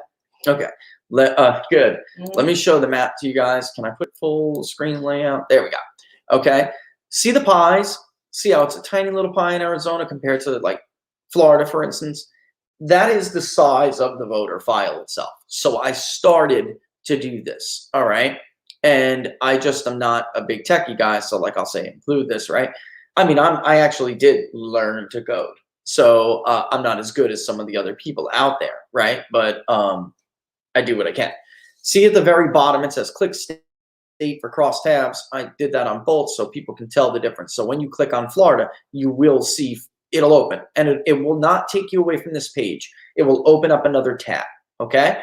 And when you look at both tooltips, for instance, right above that, click state for crosstabs, you see the voter file total, okay? This is how many total voters are on the voter file. I intended, like Laura is saying, I intended because I'm just not as good as some of the people who offer to help with this map. Maybe we can do something better, but I'm not as good as others. When they click on it, it'll open up to the crosstabs. And what I intended to do was on one of the sheets, because it'll be a Google sheet. And the first sheet is the crosstabs. Charts will be second. Weights will be sheet 3.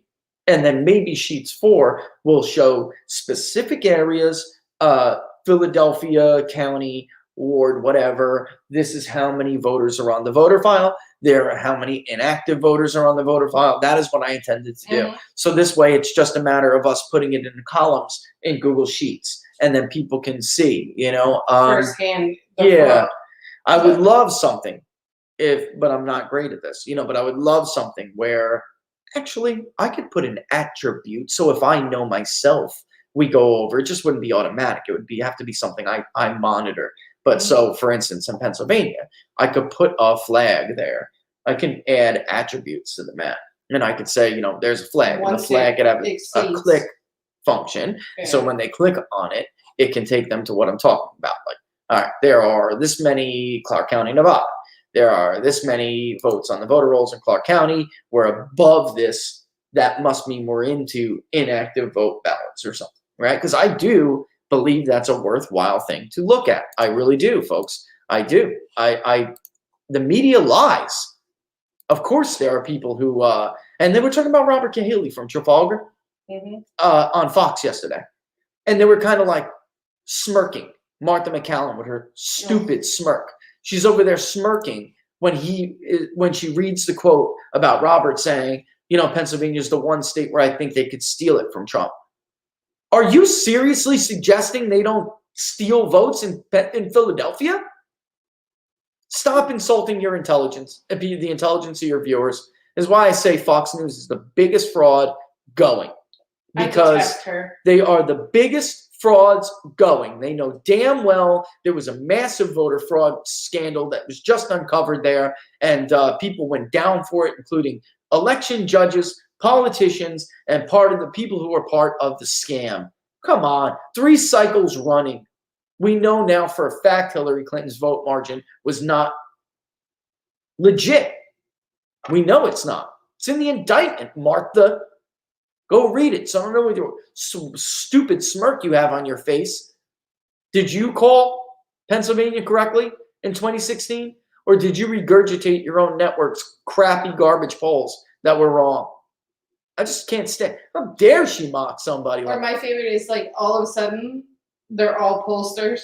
of course. Yeah, on- who did they on have? election night? Who did they have to talk about what Robert had said in the interview with National Review? Who were their expert guests they brought on? Mhm. Karl Rove and Juan Williams. End of story. We'll be back in 30 seconds.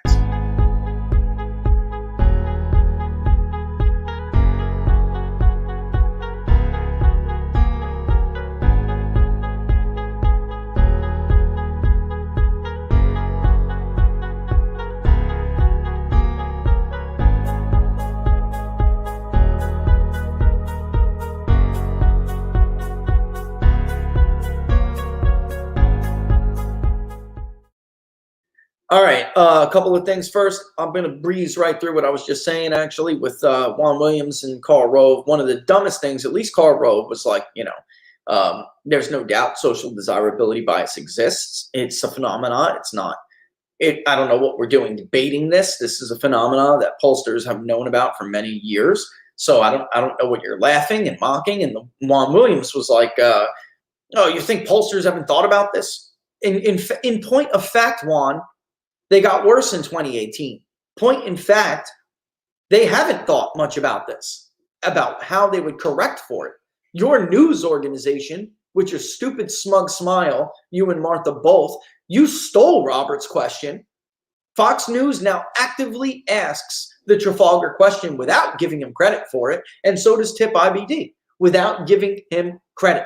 And the point of designing, if she would have had an actual pollster on the segment, she would know the point of designing questions to determine social desirability bias is not for CYA, cover your you-know-what, like Fox is using it. And even, frankly, Tip is using it. It's not for that. Pollsters design questions to identify social desirability bias so they can use it in their results. Not so they can use it as a hedge in case they're wrong, which is what those networks and those organizations are doing.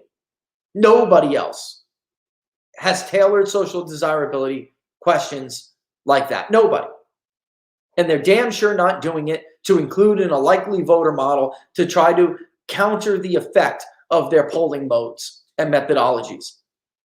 They're simply using it as a CYA, the most cowardly way possible. So excuse me if it makes me a little angry when they attack someone who actually has the foresight to try to do it. And honestly, not even we do it. We've been asking these questions, but I'm not changing our results. I tell you right now, Barnes and I yesterday in the middle of the night identified tons of voters that are independent and conservative, that are 45 to 64, that we firmly believe are lying to us. How? Because of the other questions we asked. Some of these folks, 50% of them told us point blank, or 40 and change, told us point blank, they're uncomfortable giving us their honest opinion. And they chose undecided. Maybe even some chose Joe Biden, and we don't believe them. But we're not changing the result out of it.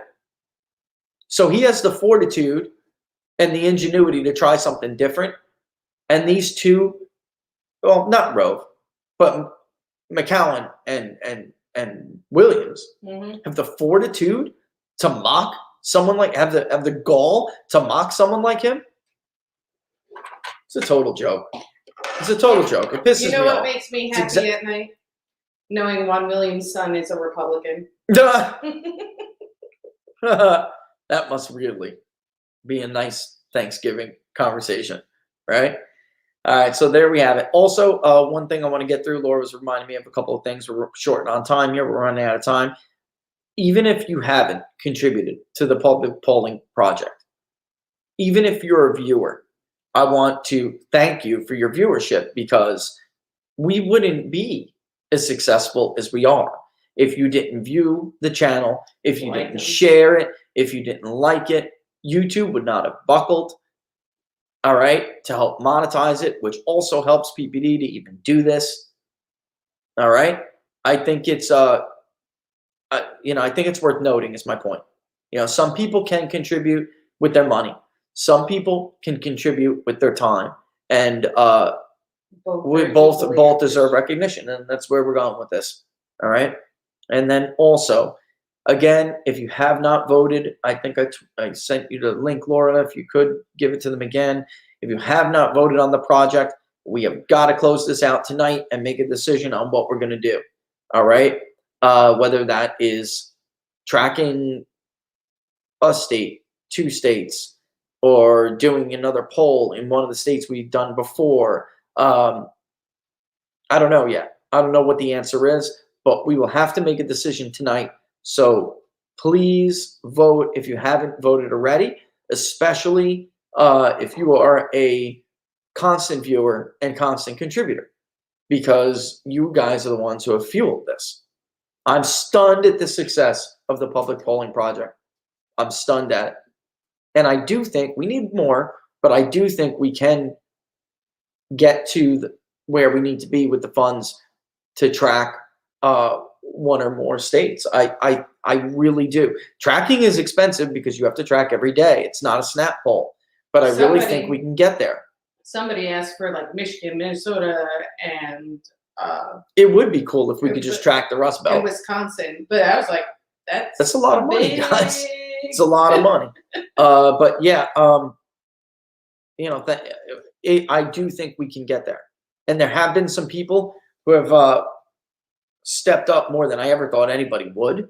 And I'm talking about like $1,000 contributions. You guys, you know, I don't want to blow anybody up. You know, we said we would keep this anonymous, but you know, I'm saying that because so many people have put faith in us to do this. So many people have shared so many even videos, the $10 and then we get right. I mean, you guys, it adds up. $5, $10, it adds up.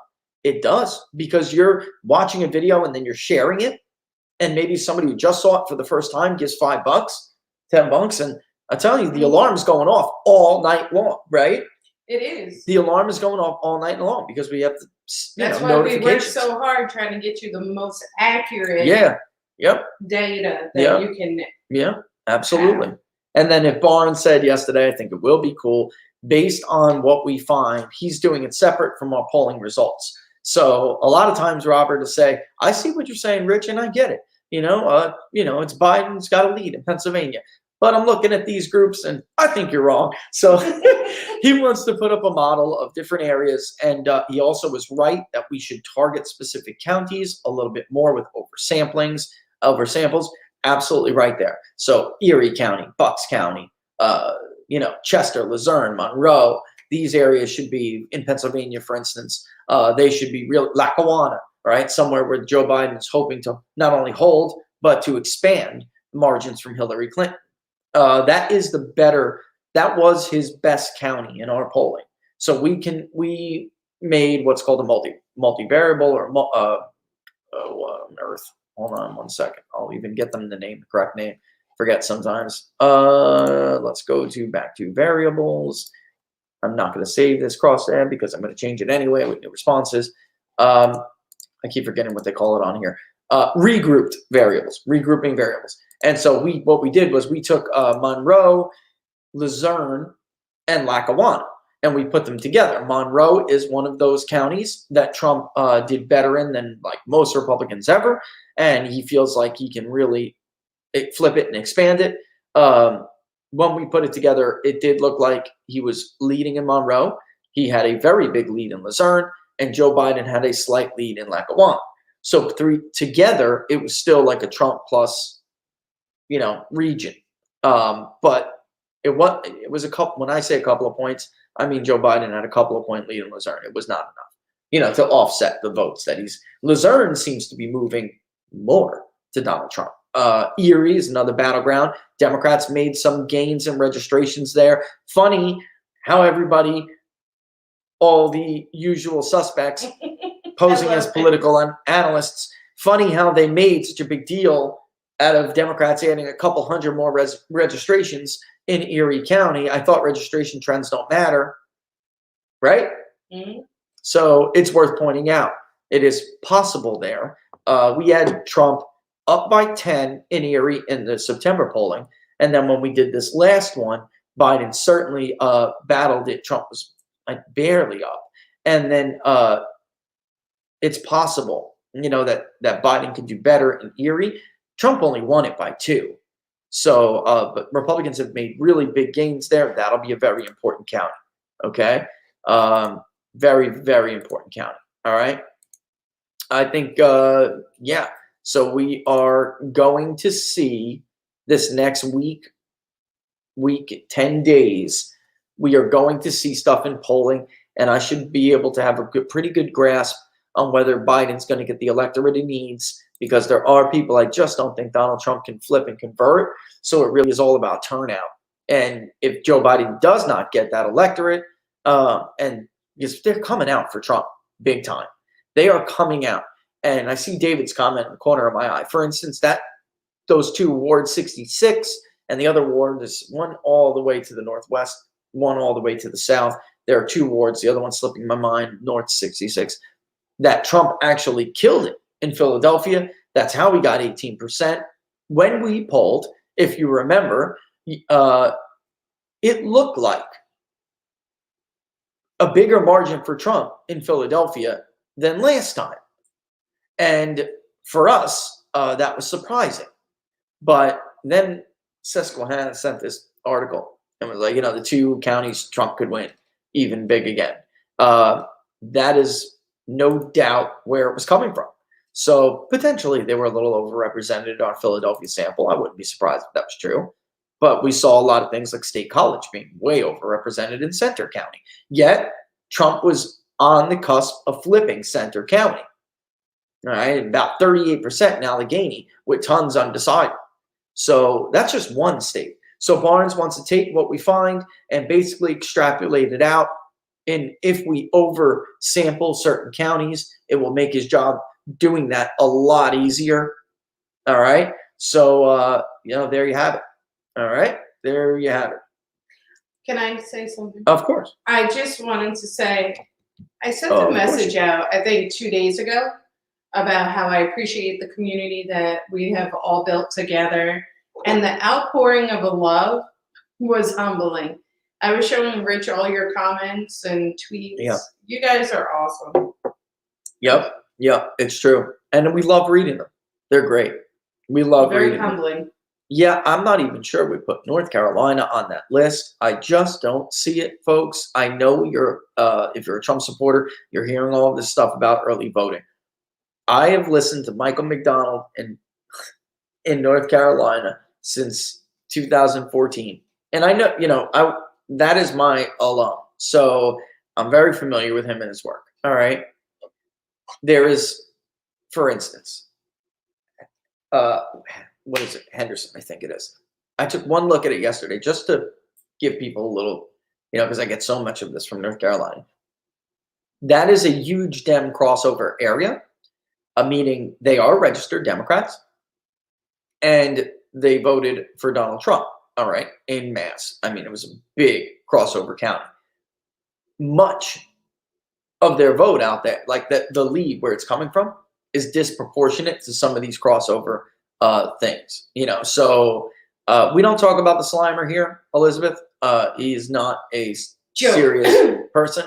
He's a slime merchant who is the gatekeeper for people in the media. And look, if you want somebody who's going to predict Kansas in 2014 is going to go to Greg Orman, the independent, who was a Democrat posing as an independent. He only had that race that way because he's a poll reader. That's not a model. That's a poll reading operation. So if you want projections like that, then Bill Nelson is favored to hold his seat, and Andrew Gillum is favored to beat Ron DeSantis, and Joe Donnelly is favored to hold his Senate seat. New. And, I could just keep going on and on. She doesn't know about Slimer. Oh, man, he is. She said he confuses. It's not a real model, Elizabeth. It's a poll reading operation. That's all it is. It's a poll reading operation. He is basically a well-funded unskewer of the polls, but he unskews them the way he wants to. It's a total joke.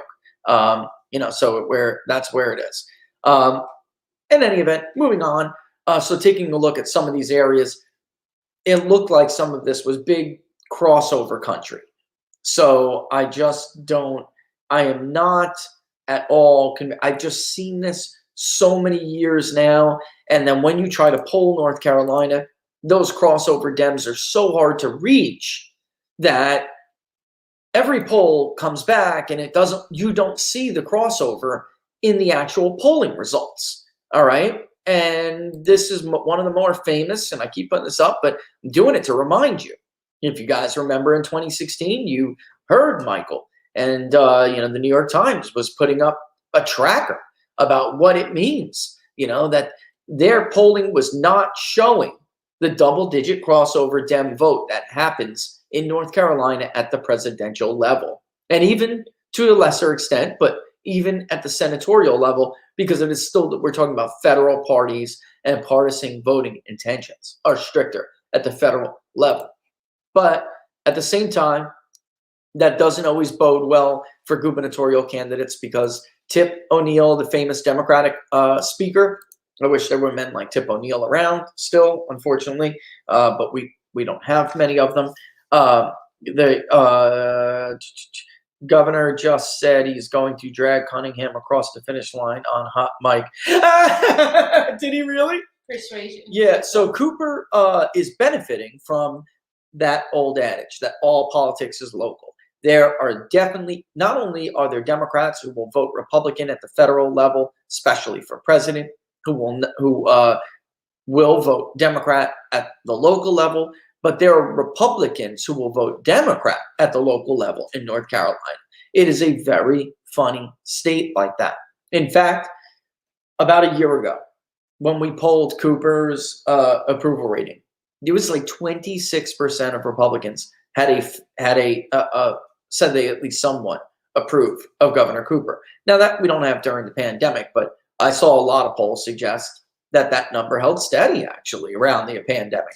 I think the pandemic is wearing on people right now, but I can tell you from North Carolina, conversations with North Carolina Democrats in our new area, they view Cunningham as he had a lead over Tillis of like 8 points, 6 to 8 points. This is what they believe, okay? And when the scandals came out, the sexting scandals came out, they tried to paint this as a family matter, and they believe this was the way to skate by. It's not a scandal. It's a family matter, all right? And that, they know he slipped. And it was now going on 2 weeks ago, the first conversation. They said at that time that Cunningham was already down to 2 points everything was in the margin. Cunningham was collapsing. They admitted this to me. But they still thought phrasing it as a family matter could get him, just there, like a hair. And you lied to them first. You remember? They lied about the Cunningham affair. Oh, right. But I'm talking about their political strategy. What they feel like was going to, in their polling, they saw Cunningham collapse, and he collapsed almost immediately, about 6 points in their own internal polling. Yes. And it was like, oh my God, we're about to lose this race. So they got the idea to craft it as a family matter. You voted for Donald Trump, blah, blah, blah. But the difference is, and this is what the problem is with some of these voters, Donald Trump never lied about what he is and who he is. He just simply said, I won't lie to you about what I'm going to do to policy. And and I tried to explain that. Democrats, some of them just don't get that. And they think, though, in the end, there's enough hatred for Trump among most Democrats and some independents, that it'll help Cunningham get across the line. And there's no doubt they do feel, this is funny, this came on a hot mic, what Laura said, because they did say this to us. Like, thank you, Persuasion Cooper Pirate. is going to, and thank you, Persuasion Pirate, or Duke from Haven. They said this to us, that Cooper is popular, and even though the race for governor is going to end up close, that they believe they'll have enough points to pull Cunningham just out of recount territory. All right, that's what they think. That is the real lowdown on the U.S. Senate race in North Carolina.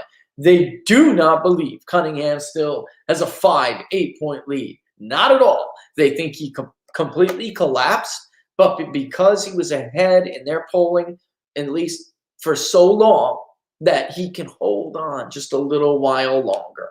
That's what they think. That is what they believe. And they know and understand, being North Carolina operatives, especially the local ones, they do understand the danger of the Southern and Western Democrats in this country voting at the presidential level for Trump. They know that's going to happen, but they think that they can keep their partisan loyalty at the senator level. That's all of these things that they're factoring in, but only because of Governor Cooper. And that's the funny thing about this hot mic. So, and I told some of you guys this on the other show before. I'm skeptical for one reason. Well, for a few reasons. But in 24, first of all, North Carolina is difficult to poll. That's number one. Number two, 2014, Tom Tillis didn't lead a single poll. And some of you have heard me say this, but some of you have not. In the end, Tom Tillis did not lead a single poll. There was a Harper poll that, speaking of the Slimer, Nate Slimer, he slimed, everybody slimed as a Republican poll, and wasn't to be trusted. Most media outlets had Kay Hagan winning anywhere between 3 and 7 points. At one point, a month before Election Day, she had a 15-point lead in one of the polls. And that just did not happen. She lost by 2 points. All right. So this is why it depends who shows up on Election Day. It will make all the difference. Will they be more partisan, strict Republicans? And how many of those older Democrats that are particularly in the South and out west of Wade, how will they vote? And that's why I tell you guys all the time, don't read the early tea leaves. It's basically akin to a tarot card reader, folks. It's not legitimate science, political science. It's fun, but it's not legitimate political science. And I know which Sean Trendy has made this argument before too. He is right. By the way, he made it for Tom Tillis in 2014. He made it for Tom Tillis. So there you have it. All right. Wow, we're over 12 already. All right, so North Carolina is, though, one of those uniquely difficult places to try to read the early vote tea leaves. And Republicans, they vote heavily on Election Day. Even the Democrats who will come out on Election Day will be disproportionately more Republican, or at least it has been the case in the past. But then I look at some of the counties that I'm seeing running up early vote from yesterday and a couple of days prior, and from the last week. And these are crossover counties, heavy crossover counties. So maybe those people are just voting now and voting early. I don't know. The truth is, none of us know. And even if you were to try to poll it, it would skew too heavily Democrat, like we saw Nate do at New York Times in 16, like he's doing now. By the way, he has done now in multiple states, which it just doesn't match the data we know. So there you have it. All right. Just be careful with it. If you think if you're a Republican and you think you like what you see in Wisconsin and Michigan, I'd caution you, be careful. If you're a Democrat and you think you like what you see in Pennsylvania, be careful. And we saw this in the primary. Bucks County overwhelmingly voted Democratic early. On Election Day, it ended up being Republican. So be careful.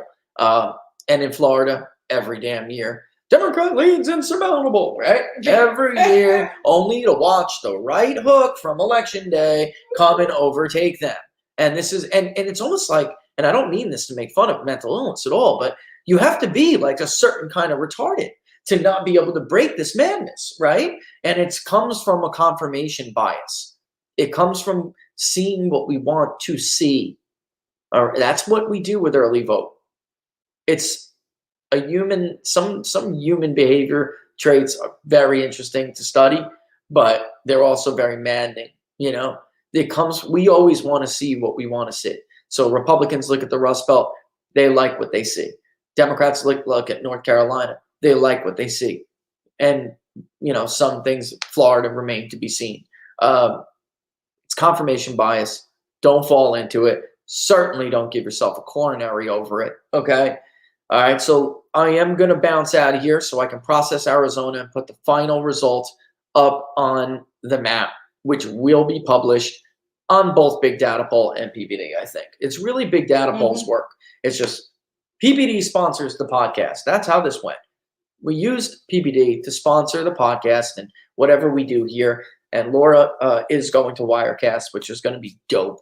And then while we're on, though, but I don't poll for like PPD. When I poll, it's not PPD. Big Data Poll is the firm that polls. and it has private clients, but I can't help it to get involved in politics and do it. I just can't help it. So if PBD was to do something, why on earth would we hire anybody else to do it? So it really is, though, it should be credited, though, to Big Data Poll. It really should, because I'm not the only one who does things. I just would never let anything go without me. I'm just a little bit anal. I am a control freak. There's no. I admit that wholeheartedly. Dad, father, if you're listening, you did this to me. Oh, sure, blame Dad. Oh man, what a I control. have the best father-in-law in the world. It's I your love fault. him. He is great man, a great man, but a control freak like me, and it's just the way it is. But because you're proud of your work and you want to take pride in your work, and you don't want anyone to mess it up. Yeah. Well, it's your name. It's your name, So, and if I'm gonna blow I get something, it. I'm gonna blow it. Right? That's the way it should be. All right. Again, one more thing before we run out of here, I'm going to give you guys some media appearance stuff. It does look like we have independently, and I didn't want to ask you guys, I'm going to talk to you guys about this if you remember, but I did. It does look like the rest of the team has independently raised the money for an election night coverage. All right. We'll be getting, it looks like as of now, raw results coming in from, we're going to work with Decision Desk on that. They're not going to give us, we're not going to make their election. We're not using their election model projections or anything like that. They just are faster than the AP. So we will have maps. It'll be in a studio in Arizona. It looks like this is going to happen, which will be very cool. Laura and I have a lot of equipment, and I don't know that I can put that all at the last minute. Something will be missed. Something will be lost. So I may be the decision desk that's remote, and I will be here where we are. All right. But it does look like we got some private sponsors who stepped up and fronted that the money for that. So it's you guys got what you wanted. It looks like, it's Amen. Cool. It'll be cool. And then you're going to be popping on. Yeah, I'll be popping on. Shows. Yeah, I will be doing other shows during the course of that broadcast. But they're going to be rushed. But we are the decision desk for Decision USA 2020. All right, and it will be a live TV, like a stream thing everywhere. It'll be a huge event in a legit, like I said, legit studio. It's going to be really cool with graphics we don't really use. It's going to be, or should be, another level. All right, and so Robert's going to pop in, right? Yeah, yeah. Well, I don't even want to give up the guest list, but there's some big names who have committed to coming on for election night coverage, and we're going to have cool segments about how our electoral votes calculated, things about the census. I mean, we're just going to have all of these educational, no media opinion spinning and masquerading as analysis crap. None of that. We will, if something's someone's opinion, it will be clear it is someone's opinion. The data. The decision desk is mine, and there will be no projections. There will be no nothing or statements of fact without me, which, and you guys know, if you've watched me on an election night before, I don't insert my opinion. This side is losing. This side is winning. That side is winning. This side is losing. That is it. All right. Anyway, more media appearances today. Again, I will be on with Earl. On Earl Farrell from Memphis. Last show with Earl was very enjoyable. I like Earl a lot. Good guy and good show. So he's been on the air for years. If you're not in the Memphis area, I will tweet out the Facebook link. Tomorrow, if you are in the Maryland, Delaware, or Virginia area, I'll be on WGMD FM with Duke Brooks, the talk of Delmarva. All right, Blanquita Column, The Hard Question, WCGO, which is AM NFM in Chicago on October 22nd, so 2 days from now at 3:30. This is on my Twitter page. Maybe I should pin this stuff. All right, so also Denver, if you're in the Denver area, KLZ 560. I'll be on the Kim Munson Show on October 29th in the morning at 8:30. Keith Hansen in Nashua, New Hampshire. A big important battleground state. I'll be on October 30th at 2:35. That is the Daily Review, WSMN for Nashua. It covers all of New Hampshire, but he's based there. Also, again, same area, Nashua, New Hampshire. Karen Caitlin Show, WSMN. That will be on Election Day before we start to really get crazy at 1:42 p.m. All right. So we'll be updating this more as we go live, as we add them to it. All right. And then I will be on Quite Frankly too. I'll be popping in Quite Frankly on election night, and I'll make sure I tweet all that out. All right. So again, don't forget to vote, guys. We'll see. I'll have Laura send that link out again. If you haven't voted. We got to make a decision on where we go from here tonight. All right. And start building questionnaires on Inside the Numbers tomorrow. It has to be like that. All right. And then let's see.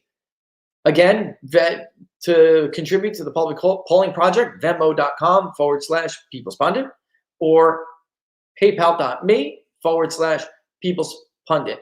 And thank you to everybody. I do see the contributions coming in. I see the super chats.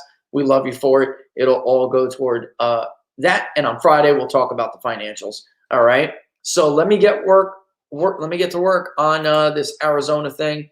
Watch my Twitter feed. You can always follow Rich at. I never do that. I never. It's up there the whole time. And you can always follow me at Peoples_Pundit. All right. Keep an eye on my Twitter feed and keep an eye on PPD on the homepage of PPD. Even if you're not a subscriber, that will not be behind the paywall.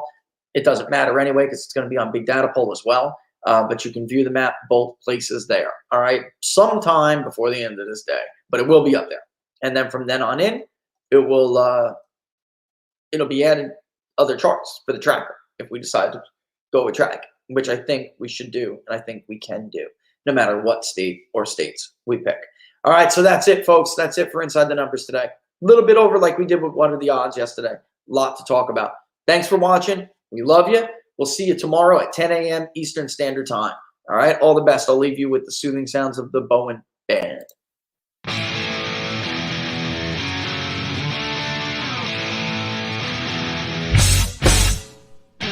How much you wanna bet that I can get you back inside your head before the summer ends and spread a little love. Just for a little fun, I'll make you come back to me before the rise of every sun. Baby, it's meant to be. I know you got a man, but he don't understand. You're gonna be a heartbreaker.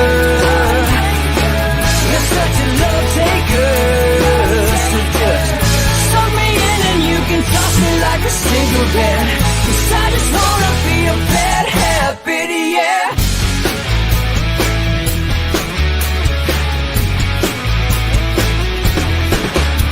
There's rhythm in our love, it's impressive, excessive. You can't make this stuff up. My chest beats, it's restless, wakes the neighbors up above. Yeah, baby, come and show me love. Baby, come and show me love. Because you're gonna be a heartbreaker. You're such a love taker. So just suck me in and you can toss me like a cigarette. 'Cause I just wanna be a bad habit, yeah.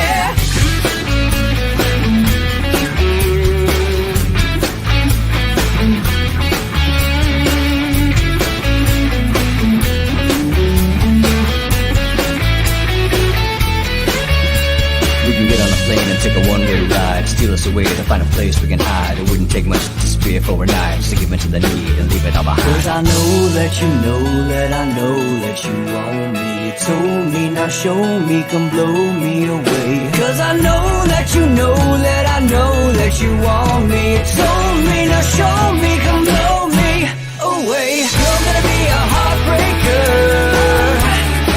You're such a love taker. So just suck me in and you can toss me like a cigarette. 'Cause I just wanna be a bad habit, yeah. You're gonna be a heartbreaker. You're such a love taker. So just suck me in and you can toss me like a cigarette.